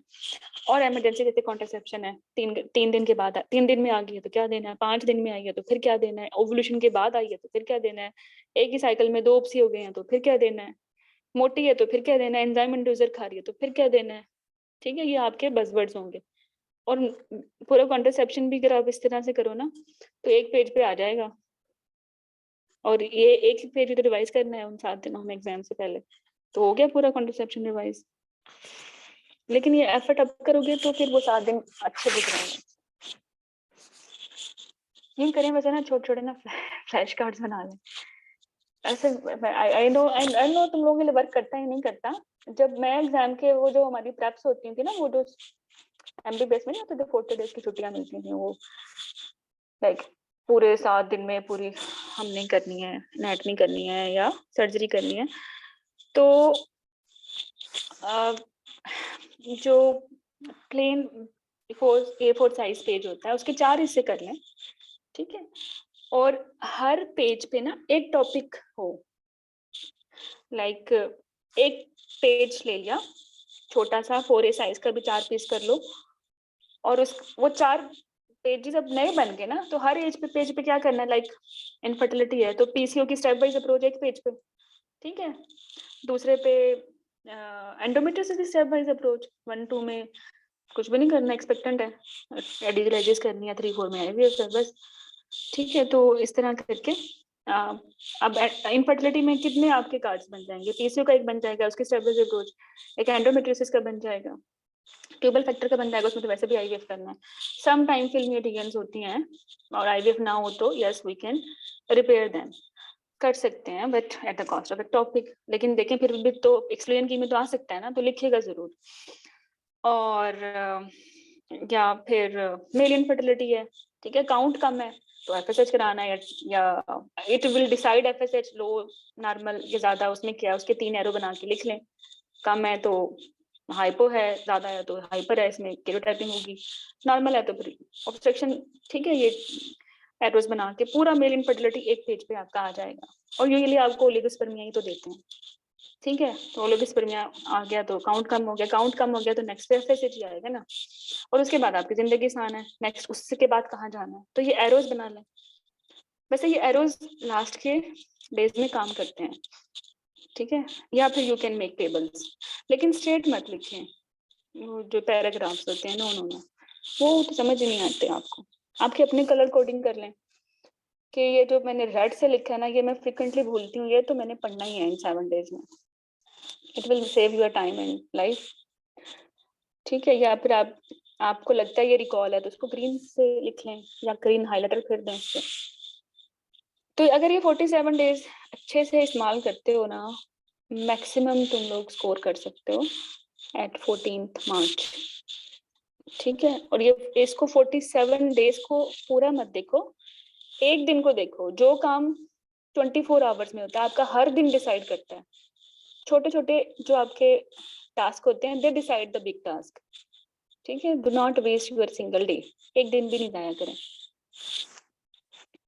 एंड मेक श्योर हर वो चीज जो 5 दिनों में पड़ी है, छठे दिन कुछ नया ना करें, उनको रिवाइज करें, ठीक है। तो फ्रीक्वेंट रिविजन्स करते रहें हर 5 दिन का, के डेज के बाद आप इसको 5 डेज का ब्लॉक कर लें, फिर 6 डेज रिवीजन डे, फिर 5 ब्लॉक, जो आपके लिए वर्क करें। अब यूजुअली जो कोर्सेज होते हैं ना, वो बल्क में डिजाइन होते हैं, वो बहुत सारे लोगों के लिए होते हैं। आई कैन अंडरस्टैंड, इंसान एक दूसरे से मुख्तलिफ हैं, उनकी जिम्मेदारियां, उनकी रिस्पॉन्सिबिलिटीज, उनका आईक्यू, एवरीथिंग इज डिफरेंट। तो मैं आपसे ये कहूंगी कि अपने ऊपर काम करें, जो चीज आपको सूट करती है उसके मुताबिक आपने अपना ये जो 24 आवर्स हैं ये डिजाइन करने हैं, किसी के पीछे नहीं लग जाना कि ये सारी दुनिया कर रही है तो हम करें, ठीक है। तो मे बी फ्लैश कार्ड्स आपके लिए काम ना करें, मैंने तो अपना बताया है ना, मेरे लिए काम कर गए। आप उसमें से ही हो कि आप लिख नहीं सकते, you don't have so much time, you can't read write everything. और तो फिर आप वो जो आपका in when you will come into crash course, तो जितने भी इम्पोर्टेंट आपके समरीज होती हैं वो मैं एक ऑर्गेनाइज कर देती हूँ एक सिंगल टेलीग्राम ग्रुप में, और फिर उनको मैं नेम दे देती हूँ ताकि आप सर्च बॉक्स में आराम से उसको यूज कर लें। तो बस वहीं से पढ़ लें, लिखने की जरूरत ही नहीं है, फ्रीक्वेंटली उसको आप गो थ्रू कर लें। लेकिन फिर भी आप इस चीज को भी रिटेन नहीं कर सकते हैं और आपको अपनी बुक से ही पढ़ना है, तो फिर आप बुक पे कलर कोडिंग कर लें, पूरी बुक हाईलाइट ना करें, वो ही चीजें हाईलाइट करें, जैसे मैंने बोला ना पिंक से कर लें कि जो आपको भूलती हैं। तो जो लास्ट 7 डेज हैं वो सिर्फ पिंक लाइंस देखनी है और टेबल्स पढ़नी है, आप फिर भी पास हो जाएंगे, क्योंकि हाईलाइट इन्फॉर्मेशन तो आपने इस तरीके से कर ली है ना। तो what ever suits you, work on you. अच्छा, प्लेटिनियम प्लान क्या है? ये प्लेटिनियम प्लान वैसे मुझे सच बताऊं मुझे पसंद नहीं है 47 डेज वाले बच्चों के लिए जो बिगिनर्स हैं, क्योंकि इसमें है FCPS का पेपर, और ये अच्छे खासे मुश्किल पेपर हैं, अच्छे खासे मुश्किल पेपर हैं। इससे अगर आप बिगिनर हो तो आप तो डिप्रेस हो जाओगे, आपको लगेगा कि तो हो ही नहीं सकता, जिंदगी खत्म हो गई है, ऐसा नहीं है, ठीक है। तो ये सिर्फ वही करें जो एग्जाम रिपीटर है, और जो जिनका पहले से स्कोर अच्छा खासा है 65%, तो उनमें स्टैमिना है कि वो, उनके पास टाइम भी है बिकॉज ऑलरेडी एग्जाम्स को देख चुके हैं। अभी 47 डेज में if they want FCPS paper वो कर लेंगे, और उनको ज्यादा अच्छा करना चाहिए क्योंकि एक दफा फेल हो चुके हैं, अब तो पास होना है, तो they have to do best things, तो कर लें फिर FCPS के पेपर। बट आप ही करें जिन्होंने, अगर आप रिपीटर हैं या स्कोर अच्छा है, वरना बिगनर एवरेज को मैं नहीं कहती कि they should take platinum course. My real motive is that आप पास हो, इट्स नॉट दैट कि आप कोई कॉस्टली कोर्स बाय करके बैठ जाएं और जिससे आप का फायदा भी ना हो ज्यादा और सिर्फ डिप्रेशन हो, तो छोड़ दें फिर। ठीक है, अच्छी थ्योरी है आपकी, अपना अपना एमसीपीएस पे ही पुल कर लें, आप आराम से 75% ले लेंगे। देखिए 75% वाला भी तो पास है ना, पहले 75% तो सिक्योर करें, फिर सोचें 90% का। ठीक है, हाउएवर 65% जिन्होंने पहले लिए हैं और वो एग्जाम रिपीट कर चुके हैं, आपको जरूर तैयारी अब 90% प्लस की करनी चाहिए। ठीक है, and that's why I have added FCPS paper because in October many questions came from FCPS pool, तो इसलिए कर लें। लेकिन मैं अगेन आपसे ये कह रही हूँ, पूल से आए तो थे लेकिन वो सॉल्व होने वाले थे। If you are good in your theory, if you are good in your approach, तो सॉल्व भी करना मकसद होता है ना। लाइक एचएमबी से ही आया था, चलो वो एफसीपीएस से भी आ गया, बट आपको तो पता है ना कैसे अप्रोच करना, तो हो जाएगा, no worries. Do not run after FCPS pool. सिर्फ तब करें जब आप रिपीटर हैं, जब आपका स्कोर पहले से अच्छा है। Because I want you people should prepare not only for 75% but you should prepare for 90% plus, और एफसीपीएस के पूल से आपको भी कॉन्फिडेंस आएगा। ओके, बाकी सबके लिए मेरी ये प्लान है कि एफसीपीएस का तो करना ही करना, तो एमसीपीएस का तो तुमने करना ही करना, क्योंकि मैं बता चुकी हूँ 50% आपकी पूरी गायनी जो है ना, मैंने कोई इक्का दुक्का ही नया क्वेश्चन देखती हूँ, मुझे हमेशा लगता है कि ये मैं कहीं देख चुकी हूँ। वैसे तो ओब्स में भी रिपीट होते हैं, लेकिन थोड़ा बजवर्ड चेंज कर देते हैं, ये ट्रिक करते हैं वो। ओके, तो अभी मैंने आपको 24 आवर्स का बताया था कैसे करना है उसको, अब मैं आपको पूरे हफ्ते का बता रही हूँ। अगर अब हम हफ्ता एक का पहला दिन मंडे से शुरू करते हैं ना, तो रीडिंग डे, एक दिन रीडिंग डे रखें। थ्योरी के बगैर तो मैंने बोला ना कुछ नहीं है। तो अब जो थ्योरी मॉड्यूल्स चल रहे हैं, जैसे आपका सेल्फ रिवीजन प्लानर चल रहा है, जो भी चल रहा है विद अस आप यू आर रिवाइजिंग, हमारी रिवीजन थ्योरी कोर्स में चल रही है, तो डे 1 सिर्फ आपने रीडिंग डे देना है, जो आपके 4 घंटे हैं। 4 घंटे तो हर एक के ही है ना, कुछ बच्चे ऐसे भी हैं जिनको एग्जाम से जिनको जॉब से छुट्टी मिल जाएगी, तो उनके पास तो 8 घंटे हो गए ना, तो उनकी तो मौजें हैं। तो reading day should be there, अपना मॉड्यूल रिवाइज करें। एक दिन में आईएमएम के पेपर करें, एक दिन में एफसीपीएस के करें। अगर सॉरी, यहाँ मुझे नहीं लिखना चाहिए FCPS, because this is basic planner और उनको ये नहीं करना है एफसीपीएस। तो ये भी आपका रीडिंग डे हो गया। जो प्लेटिनियम वाले प्लान में होंगे वो एफसीपीएस का पेपर करेंगे डे 3 पे, आप इस पे भी रीडिंग डे है आपका। ठीक है, फिर एक दिन हफ्ते में आपने मॉड्यूल सुनने हैं। जिस दिन आप मॉड्यूल रिकैप सुनेंगे, 4 घंटे तो सुनने में ही लग जाएंगे ना, वो है लंबे लंबे थोड़े, बट पूरा मॉड्यूल कवर हो जाएगा इंशाल्लाह। ठीक है, तो एक रीडिंग डे आपका यहाँ डे 1 पे है, एक रीडिंग डे आपका डे 3 पे है, एक दिन आपका डे 4 पे है। हफ्ते के 7 दिन होते हैं, 3 दिन तो आप अपनी थ्योरी पढ़ रहे हैं, बल्कि 4 दिन आप अपनी थ्योरी पढ़ रहे हैं, है ना। तो ये तो बहुत अच्छा हो गया ना। और पेपर आप कितने दिन कर रहे हैं? एक डे 2 पे कर रहे हैं आईएमएम का पेपर बेसिक और या गोल्ड प्लान वाले, और या डे 6 पे कर रहे हैं। ठीक है, लेकिन फिर भी आपका 47 डेज में आई एश्योर यू पूल सारा कवर हो जाएगा। ठीक है, क्यों? और फिर जब आप कर लेंगे ना, जैसे आईएमएम हम 2014 से स्टार्ट करेंगे, तो 2014, 15, 16 का जब आप पेपर कर लेंगे, तो आपको लगेगा 17 वाले तो सारे ही आते हैं, क्योंकि ये तो सारे रिपीट हैं, तो फिर टाइम नहीं लगेगा। 18 वाले फिर अगेन रिपीट है, फिर 19 वाले फिर रिपीट है, फिर सारी रिपीटिशन है। क्योंकि जब मैं कह रही हूँ 60% पेपर रिपीट होता है, तो वो तो हर क्वेश्चन में वो 60% रिपीट ही तो हो रहा है, तो हर नेक्स्ट पेपर में 50% ही करना पड़ेगा ना। तो शुरू के दिन थोड़े दिक्कत वाले होंगे, बट फिर ग्रेजुअली यू विल सी कि ये सारे क्वेश्चन देखे वाले हैं। ठीक है, इस तरह कर लें। अच्छा, मेरे पास एक और भी आइडिया है, like if you are doing IMM paper या एमसीपीएस पेपर, उसमें आपने 5-6 क्वेश्चंस ब्रेस्ट लैम्प के देख लिए, लेबर के देख लिए, ठीक है, तो आप लेबर के 5 टॉपिक्स चूज कर लें कि इंडक्शन है, प्रीवियस कार है, आईयूडी है, ठीक है, फर्स्ट और सेकंड स्टेज है, तो आप इन 5 टॉपिक के कार्ड्स पढ़ लें। ठीक है, कार्ड्स ग्रुप आपका सेपरेट होता है, तो कोशिश करें कि एक पेपर के साथ अगर आप 5 कार्ड्स पढ़ लें, तो बहुत बहुत दफा आपके जो सारे इम्पोर्टेंट जो टॉपिक्स हैं वो काफी दफा रिपीट हो जाएंगे। तो मुझे ये अप्रोच अच्छी लगती है कि एग्जाम से पहले आप अपने पेपर्स ही कर रहे हैं, you are very exam focused, और अब आप वो एग्जाम इम्पोर्टेंट पॉइंट्स ही कर रहे हैं, तो वो फिर आपको जरूरत नहीं पड़ेगी HIV जैसी 200 पेजेस की गाइडलाइन की, अब बहुत बड़ी बड़ी गाइडलाइंस पढ़ने की। और वैसे सोचा जाए तो पढ़ भी लो तो कौन सा उसको फायदा होने वाला है 47 डेज में, तो ना पढ़ो ना। मैक्सिमम बेनिफिट अगर हमने वाकई पास होना है तो ऐसे ही होगा ना। तो वेरियस सजेशंस मैंने दे दिए हैं, but this is you who will decide what works for you, and this is you who will decide after 47 days you are going to attend any clinical course, and after this your convocation to receive your degree, yeah, you are going to resit again in October exam।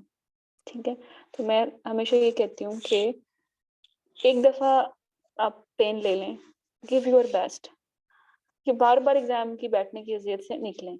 ये वाकई एक painful process है। Do your best, utilise your full सारे जो आपका support system है उसको at it best maximum use करें। छुट्टियां ले लें, अनपेड ले लें, डोमेस्टिक हेल्प ले लें, 7 दिन का खाना फ्रीज करके रख दें, शादियां अटेंड ना करें, ठीक है, कुछ ना करें। क्या होता है 47 डेज में, जिंदगी नहीं बदल जाएगी, खबरें ना सुने, ठीक है।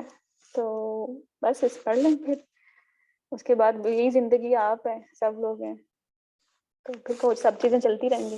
दोबारा एग्जाम तो नहीं, एटलीस्ट फिर देना पड़ेगा। रिकॉल बुक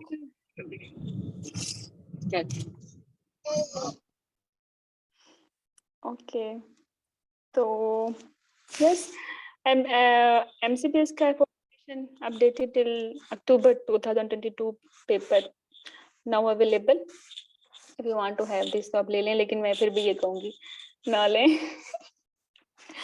है तो मेरी अपनी किताब और मुझे चाहिए भी ये बिके, बट थिंग इज दैट कि अगर आपने 3rd एडिशन से पढ़ा हुआ है, उस पर करेक्शन की हुई है, तो फिर ना चेंज करें अपनी बुक, आपकी पेज मेमोरी डिस्टर्ब हो जाएगी। एक ही दो, आई थिंक 2021 और 22 के पेपर नहीं है ना, दो साल के पेपर नहीं है ना, बाकी तो सारे ही है ना, तो ठीक है, वो जो 2 साल के पेपर है बस वही कर लेना। तो अपनी बेसिक बुक फिर ना चेंज करें अगर if you are repeater, but अगर आपने फर्स्ट टाइम ही करना है तो फिर देन 4th एडिशन बेटर है, लेटेस्ट सारे पेपर हैं इसमें। इसी तरह 5th एडिशन है सेट IIM का, IIM का पुल करें, और फिर यकीनन आप मुझे दुआ देंगे, यकीनन। मुझे तो लगता ही नहीं IIM का पेपर है, MCPS का पेपर है, इतनी रेपिटेशन, बहुत रेपिटेशन। चलें, अच्छा ये स्पेशल एडिशन है, इसमें आप देखें IIM का 2021 का 22 का पेपर है, MCPS का 21-22 का पेपर है, इवन FCPS का 21-22 का पेपर है। तो वो सब बच्चे जिन्होंने 3rd एडिशन IIM या FCPS का लिया हुआ है, उस पर करेक्शंस की हुई हैं, अपनी चीजें ऐड की हुई हैं, एनडी पॉइंट्स बनाए हुए हैं, तो बजाय इसके कि आप वो 5th एडिशन लें या 4th एडिशन लें, पूरी बुक चेंज करें, आप जस्ट एक नई बुक नए पेपर वाली ऐड कर लें।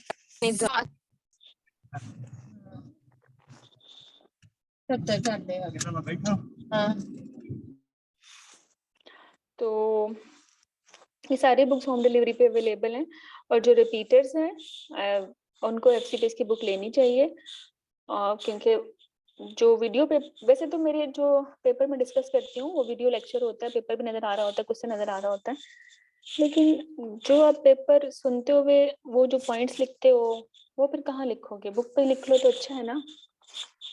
तो बुक से अच्छा पढ़ाई होती है। मुझे ये लैपटॉप पे पढ़ना, ऑनलाइन लाइब्रेरीज यूज करना, और ये मुझे तो पसंद नहीं, मुझे पसंद नहीं है, बहुत सारे लोगों को शायद पसंद हो। एंड पे बड़ा मसला होता है, फिर आप क्या रिवाइज करते हो, कहाँ कैसे रिवाइज करोगे? रिवाइज तो वही करोगे ना जो हाथ में है, जो लिखा हुआ है। तो that was about again basic plan में MCPS के ही पास पेपर्स हैं, मॉड्यूल वाइज रिकॉल्स हैं, और जिन्होंने अब पढ़ना शुरू करना है तो ये उनके लिए बेहतरीन है। गोल्ड प्लान भी बेसिक एवरेज के लिए है, और इसमें सिर्फ IIM के एडिशनल पेपर्स ऐड हैं, rest everything is same. Platinum में फिर FCPS का भी पूल ऐड है, but rest everything is same. If you want to join, so you can join us. This is our number 030148439695. I know you can ask anything with me, from me. एक तो मेरी English बहुत अच्छी है. चलो. देखिए madam आप बहुत अच्छा है. अच्छा. जी मैम. जज़ाकल्लाह. मेरे तो बच्चे मेरी गलतियां निकालते हैं इंग्लिश की.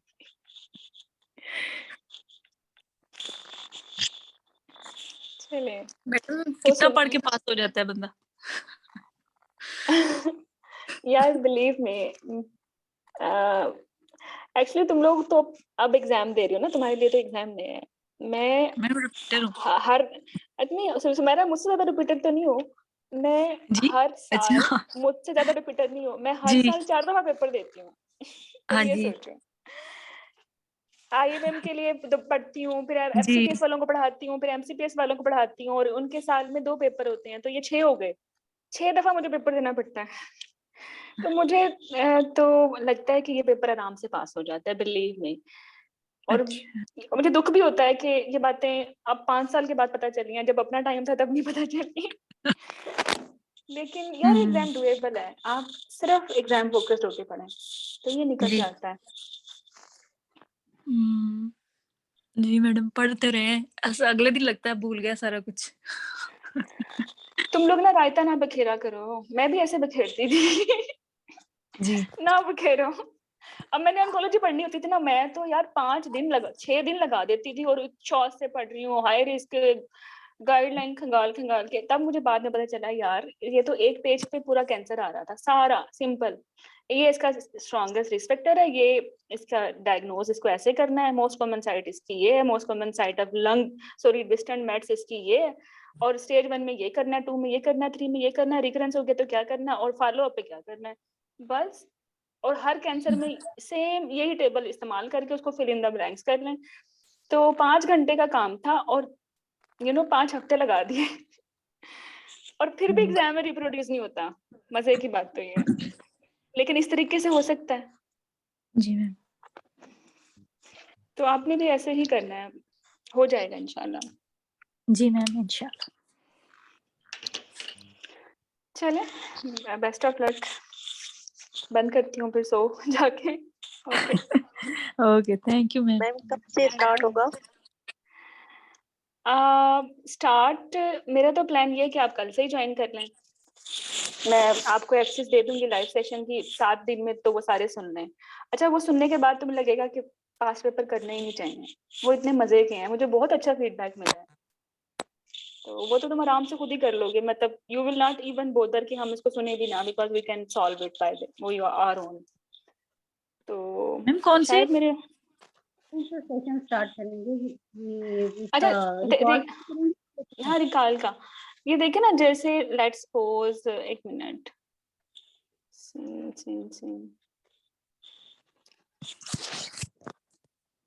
जस्ट होल्ड ऑन, मैं जैसे एक डेमो बता रही हूँ आपको.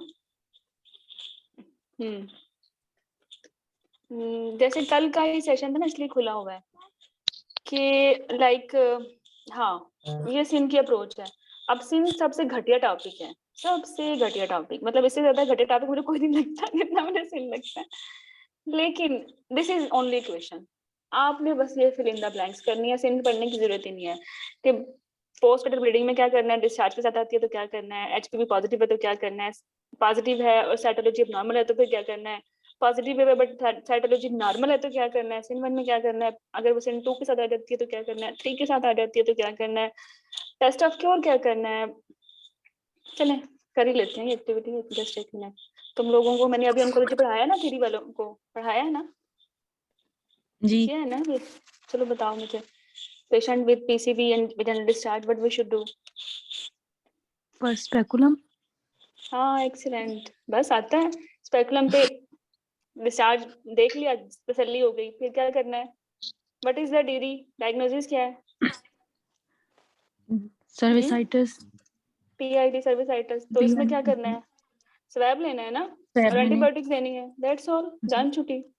बस ये जी। करना है। आपकी आइडियल कीज हैं ये, आपके 5 ऑप्शन में ये ऐसा कुछ भी होगा तो दिस इज योर की। आपने कॉल्पोस्कोपी नहीं करानी पीसीबी देख के, ठीक है। जी। अच्छा, अगर ये पेशेंट आ गई पीसीबी के साथ बट डिस्चार्ज नहीं है और एक पॉलिप नजर आ रहा है, फिर क्या करना है? मैम स्टेरो करेंगे। पॉलिप नजर आ रहा है ना सर्विक्स पे, बस पॉलिपेक्टमी कर देंगे। Okay okay. अगर पॉलिप एंडोमेट्रियम का है ना, देन हिस्टेरोस्कोपी, गाइडेड पॉलिपेक्टमी। अच्छा देखो, अगर एचपीवी पॉजिटिव है तो फिर क्या करना है? नेक्स्ट क्या है? स्मेयर। चलो, स्मेयर खराब है, फिर क्या करना है? कॉल्पोस्कोपी। बस हो गया, ठीक है। और अगर स्मेयर सही है और एचपीवी खराब है, फिर क्या करना है? रिपीट करेंगे Then 4 call- से 6 मंथ के बाद। हाँ, 1 साल बाद आ जाएगी, दोबारा एचपीवी करेंगे। अच्छा, सिन 1 आ गया तो फिर क्या करना है? रिकॉल इन 1 साल 12 बाद months। आएगी। हाँ जी। बस, चलें। सिन 2 आ गया, फिर क्या करना है? देन मैम ट्रीटमेंट करेंगे। हाँ, ट्रीटमेंट कैसे करनी है? एब्लेटिव या एक्सीजनल? एब्लेटिव नहीं, सॉरी, एक्सीजनल। बस हो गया। सिन 3 आ गई तो क्या करना है? ये इसमें लेट्स। बस हो गया। कौन कौन तो नहीं करोगे ना? नहीं। हाँ चलो चलो, अब सीजीआईएन आ गया तो फिर क्या करना है? टेक्टमी। सीजीआईएन आ गया तो हिस्टेक्टमी भी कर सकते हैं ऑब्वियसली, यस, लेकिन वो तब करनी है जब फैमिली कंप्लीट है एंड इसमें वो सिलेंड्रिकल कम एट कौन बायोप्सी कौन बायोप्सी। हाँ, कौन बायोप्सी है, वरना अगर कौन बायोप्सी के लिए सुटेबल नहीं है तो देन हिस्टेक्टमी, छोड़ना नहीं है इसको। अच्छा, फिर बिनाइन एंडोमेट्रियल सेल्स हैं पैप स्मीयर पे, फिर क्या करना है? क्या चेकलिस्ट है? मैम उसमें एज देखेंगे। हाँ 45 अगर है। लेस देन 40 है। नहीं, हाँ लेस देन और 40 है, कुछ भी नहीं करना। 45 है तो फिर जी क्या देखना है? मैम एज वो एलएमपी एलएमपी सॉरी 12 डे पे है तो फिर देखेंगे। अगर बियॉन्ड 12 डे है तो फिर देखेंगे, हाँ एक्सीलेंट, बायोप्सी चलें। करेंगे। हाँ एक्सीलेंट, लेकिन एचआरटी खा रही है और बियॉन्ड 12 डे है, फिर कुछ नहीं करेंगे। नथिंग, बस हो गया। nothing। और करना क्या है? मेंशन करना है, और करना कुछ नहीं है। यू जस्ट हैव टू जी। मेंशन ऑन योर स्लाइड के भाई इसको नजर आ रहे हैं, दैट्स ऑल। हैं तो बनाई नहीं ना, पीछे तो नहीं जी। पड़ना उनके कुछ। चलो, बट अगर एटिपिकल सेल्स नजर आते हैं फिर क्या करना है? फिर तो मैं बायोप्सी करेंगे। नहीं, अब आपने hold on. Atypical cells okay. हैं, लेकिन मजीद आपको डिटेल्स चाहिए कि एटीपिया किस किस्म का है। ये एटिपिकल नियोप्लास्टिक सेल्स हैं। If they are neoplastic atypical cells, वैसे एटिपिकल को आप नियोप्लास्टिक ही कंसीडर करें until unless they add के what kind of atypia, otherwise atypia is like neoplastic cells। तो फिर आप देखें कि ये एंडोमेट्रियल लाइक नियोप्लास्टिक सेल्स हैं या सर्वाइकल लाइक एंडोमेट्रियल सेल हैं। अगर ये एंडोमेट्रियल लाइक एटिपिकल सेल्स हैं तो फिर एंडोमेट्रियल बायोप्सी करते हैं, बट अगर ये सर्वाइकल एंडोसर्वाइकल ग्लैंड्स होते हैं ना, जी। अगर वैसे नजर आ रहे हैं तो फिर आपने इसकी काल्पो करनी है टू रूल आउट सीजीआईएन, ठीक है। ओके। अच्छा, बाकी स्माइल क्या होती है? What is smile? मैम ये सीजीएन से रिलेटेड है, सिंपल भूल बस गया। ये सीजीएन है, ये सीजीएन ही जी। है, बस समझ लो, क्योंकि सीजीएन में भी तो ग्लैंडुलर सेल्स है ना, और ये भी ग्लैंडुलर सेल्स है mucin producing, same like CGN treatment. अच्छा, सिन 1 प्रेगनेंसी में आ जाए तो क्या करना है? डेफर। बस रेफर करना है। टेस्ट ऑफ क्योर पेंडिंग था, प्रेग्नेंट हो गई, फिर क्या करना है सिन 1 का? डेफर भी डेफर चलो करेंगे। एक्सीलेंट। सिन 2 और 3 आ गया प्रेगनेंसी में, फिर क्या करना है? मैम इसको 12 वीक्स बाद बुलाएंगे। अभी बुकिंग पे आया है, टू अच्छा। 2 या 3 में से कोई भी है, कॉल्पो करनी है to exclude the invasive lesion. If invasive lesion, then add biopsy. If no invasive lesion, then again call her in second trimester. And Okay. if no invasive lesion seen on colposcopy, then defer and call her at 3 months post delivery. ठीक है। But अगर सिन 2-3 की treatment ले ली, let's करा लिया और pregnant हो गई, फिर टेस्ट ऑफ क्योर करना है इसका? No ma'am. नहीं करना। अगर मार्जिन पॉजिटिव है तो करना है, जैसे लेट्स की रिपोर्ट लेके आई है उसको लिखा हुआ है मार्जिन पॉजिटिव है तो करेंगे, अदरवाइज नहीं करना। ठीक है। अच्छा, अगर CGIN का टेस्ट ऑफ क्योर था वो करना है? CGN का 2016 की गाइडलाइन में लिखा हुआ है कि करना है, और 2020 की गाइडलाइन में इन्होंने मेंशन नहीं किया इसको, ना इसको एक्सेप्ट किया ना निगेट किया, और ये आता भी नहीं वैसे, छोड़ो, मन सीन नहीं आता है। अच्छा, बाकी बस हो गया, आपका सीन हो गया। अब इस पे जितने मर्जी क्वेश्चंस आए, आपको तो पता है ना standard approach, you know the standard जी। अप्रोच। बस मैम ये 2-3 वाला दोबारा बता दें प्लीज, मुझे ये भूलता है हमेशा। 2-3 इन प्रेगनेंसी। फर्स्ट और सेकंड ट्राइमेस्टर में कॉल्पोस्कोपी, थर्ड ट्राइमेस्टर में नहीं बुलाना, और फिर जी। बुलाना है 12 वीक्स आफ्टर डिलीवरी या 3 मंथ्स आफ्टर डिलीवरी। ठीक ठीक है, तो बस होगा आपका। वैसे MCPS में इससे ज्यादा घटिया नहीं आता, however FCPS में थोड़ा डिटेल पूछ लेते हैं, जैसे कि पॉजिटिव मार्जिन है CGIN का, फिर क्या करना है, रीक्सीएन करनी है। SIN3 का पॉजिटिव मार्जिन है तो रीक्सीएन नहीं करनी, अगर एज 50 से ज्यादा है तो करनी है। ठीक है। CGIN का मार्जिन पॉजिटिव है और उसने रीक्सीएन सिर्फ यूज कर दिया तो फिर 10 साल तक उसको फॉलो करना है। फॉलो करना है। जी। ठीक है, एनुअल फॉलो अप है, शुरू के पहले साल में 6 मंथली एंड देन 669 जी आपने बताया था। 669 बस। तो वैसे एक दो क्वेश्चंस आते हैं पॉजिटिव मार्जिन के साथ यूजुअली, बाकी ऐसे ही पूछते हैं कि आपने PCB है तो क्या करना है। अब PCB है और पेशेंट ने कभी भी आपने स्क्रीनिंग नहीं कराई तो फिर आपने उसका पैप्समियर ही करना है। लेकिन अगर स्क्रीनिंग करवाई है, ठीक है, और फिर भी PCB है, आपने PS करना है। PS अगर सस्पिशियस लुकिंग है ना तो फिर आपने जी। पैप नहीं कराना, फिर डायरेक्टली कॉल्पोस्कोपी करानी है। एक थोड़ा सा डिफरेंस है, दोबारा सुन लो। पोस्ट जी। Pedal bleeding and service is okay, review her pap smear if pending do it. Post pedal bleeding and service is abnormal, whatever is pap smear, go directly for colposcopy। Okay. ठीक है, अगर PCB है और साथ में IMB भी है और सर्विस ठीक है और पैप स्मेयर भी ठीक है पिछले वाला, तो फिर क्या करना है, स्टेरो करानी है। ठीक है, ओके, बस हो गया। इसी तरह हमारी लाइव सेशन, अब ये लाइव सेशन चलेंगे तो इसमें हम थोड़े से उनको और मजीद डिटेल में हम कर लेते हैं। लाइक हम इसको क्विकली जो है ना, हाँ क्विकली हम बस देख लेंगे कि what is approach for PCB और ग्लैंडुलर अप्रोच क्या है और पॉजिटिव मार्जिन्स क्या है। तो इसको हम क्विकली बस ऐसे जल्दी से गो थ्रू कर लेंगे तो आपका वो रिवीजन हो जाएगी रैपिड सी। ठीक है, जो आपने थ्योरी में भी की है, जो आपने जी। थ्योरी में भी की है, सेम रिवीजन जल्दी जल्दी हम इसको फिर ऐसे ले चलेंगे। ये सारे क्वेश्चंस भी साथ साथ आते रहेंगे जो भी आपके आए हुए हैं। ठीक है, जैसे 20 वीक्स पे SIN3 आ गया, क्या करना है, हमें पता है ना आइडियल की क्या थी, जी। जी। रेफर, है ना। Definite delivery. लेकिन अभी FCPS में ये क्वेश्चन 2022 में दोबारा आया है, उसमें डेफर की ऑप्शन नहीं है, फिर क्या करें। है तो ये घटिया क्वेश्चन, अब तो फिर बात ही नहीं बन रही ना, जो सोचा था वो तो है नहीं, अब क्या करें। अब एक्सक्लूड करते हैं।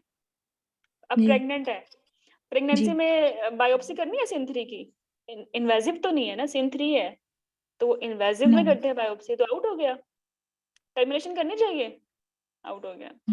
अब पीछे आप स्मॉल लूप एक्सियन बचा और एक लेट्स बचा, आपने लार्ज लूप एक्सियन ही सुनी है ना, स्मॉल लूप तो कभी भी नहीं सुनी, तो ये भी आउट नो। हो गया। Although you are not happy with lets, तो फिर हम एक्चुअली करें भी क्या, तो क्या करें। तो ये हो जाते हैं। If you are good in your theory, आपने आइडियल की तो आपको पता है ना, बट वो ऑप्शन में नहीं है तो then you can exclude it because you are capable to exclude it. आपको एक स्टैंडर्ड अप्रोच आती है, वरना तो बच्चों से एक्सक्लूजन भी नहीं होती। जी। ठीक है, चलें। तो इसी तरह हम सारे टॉपिक जल्दी जल्दी इनको एग्जाम फोकस वो में इनकी रीडिंग भी कर लेंगे। तो if you are into like in crash course तो फिर इसमें आपको रिकॉल्स भी, आपके रिकॉल्स तो अब डेफिनेटली होने हैं, बट आपकी एक नाइस सी एग्जाम फोकस्ड थ्योरी का रिवीजन भी हो जाएगा। ठीक है, चलिए, ओके, अल्लाह हाफिज़। अल्लाह हाफिज़।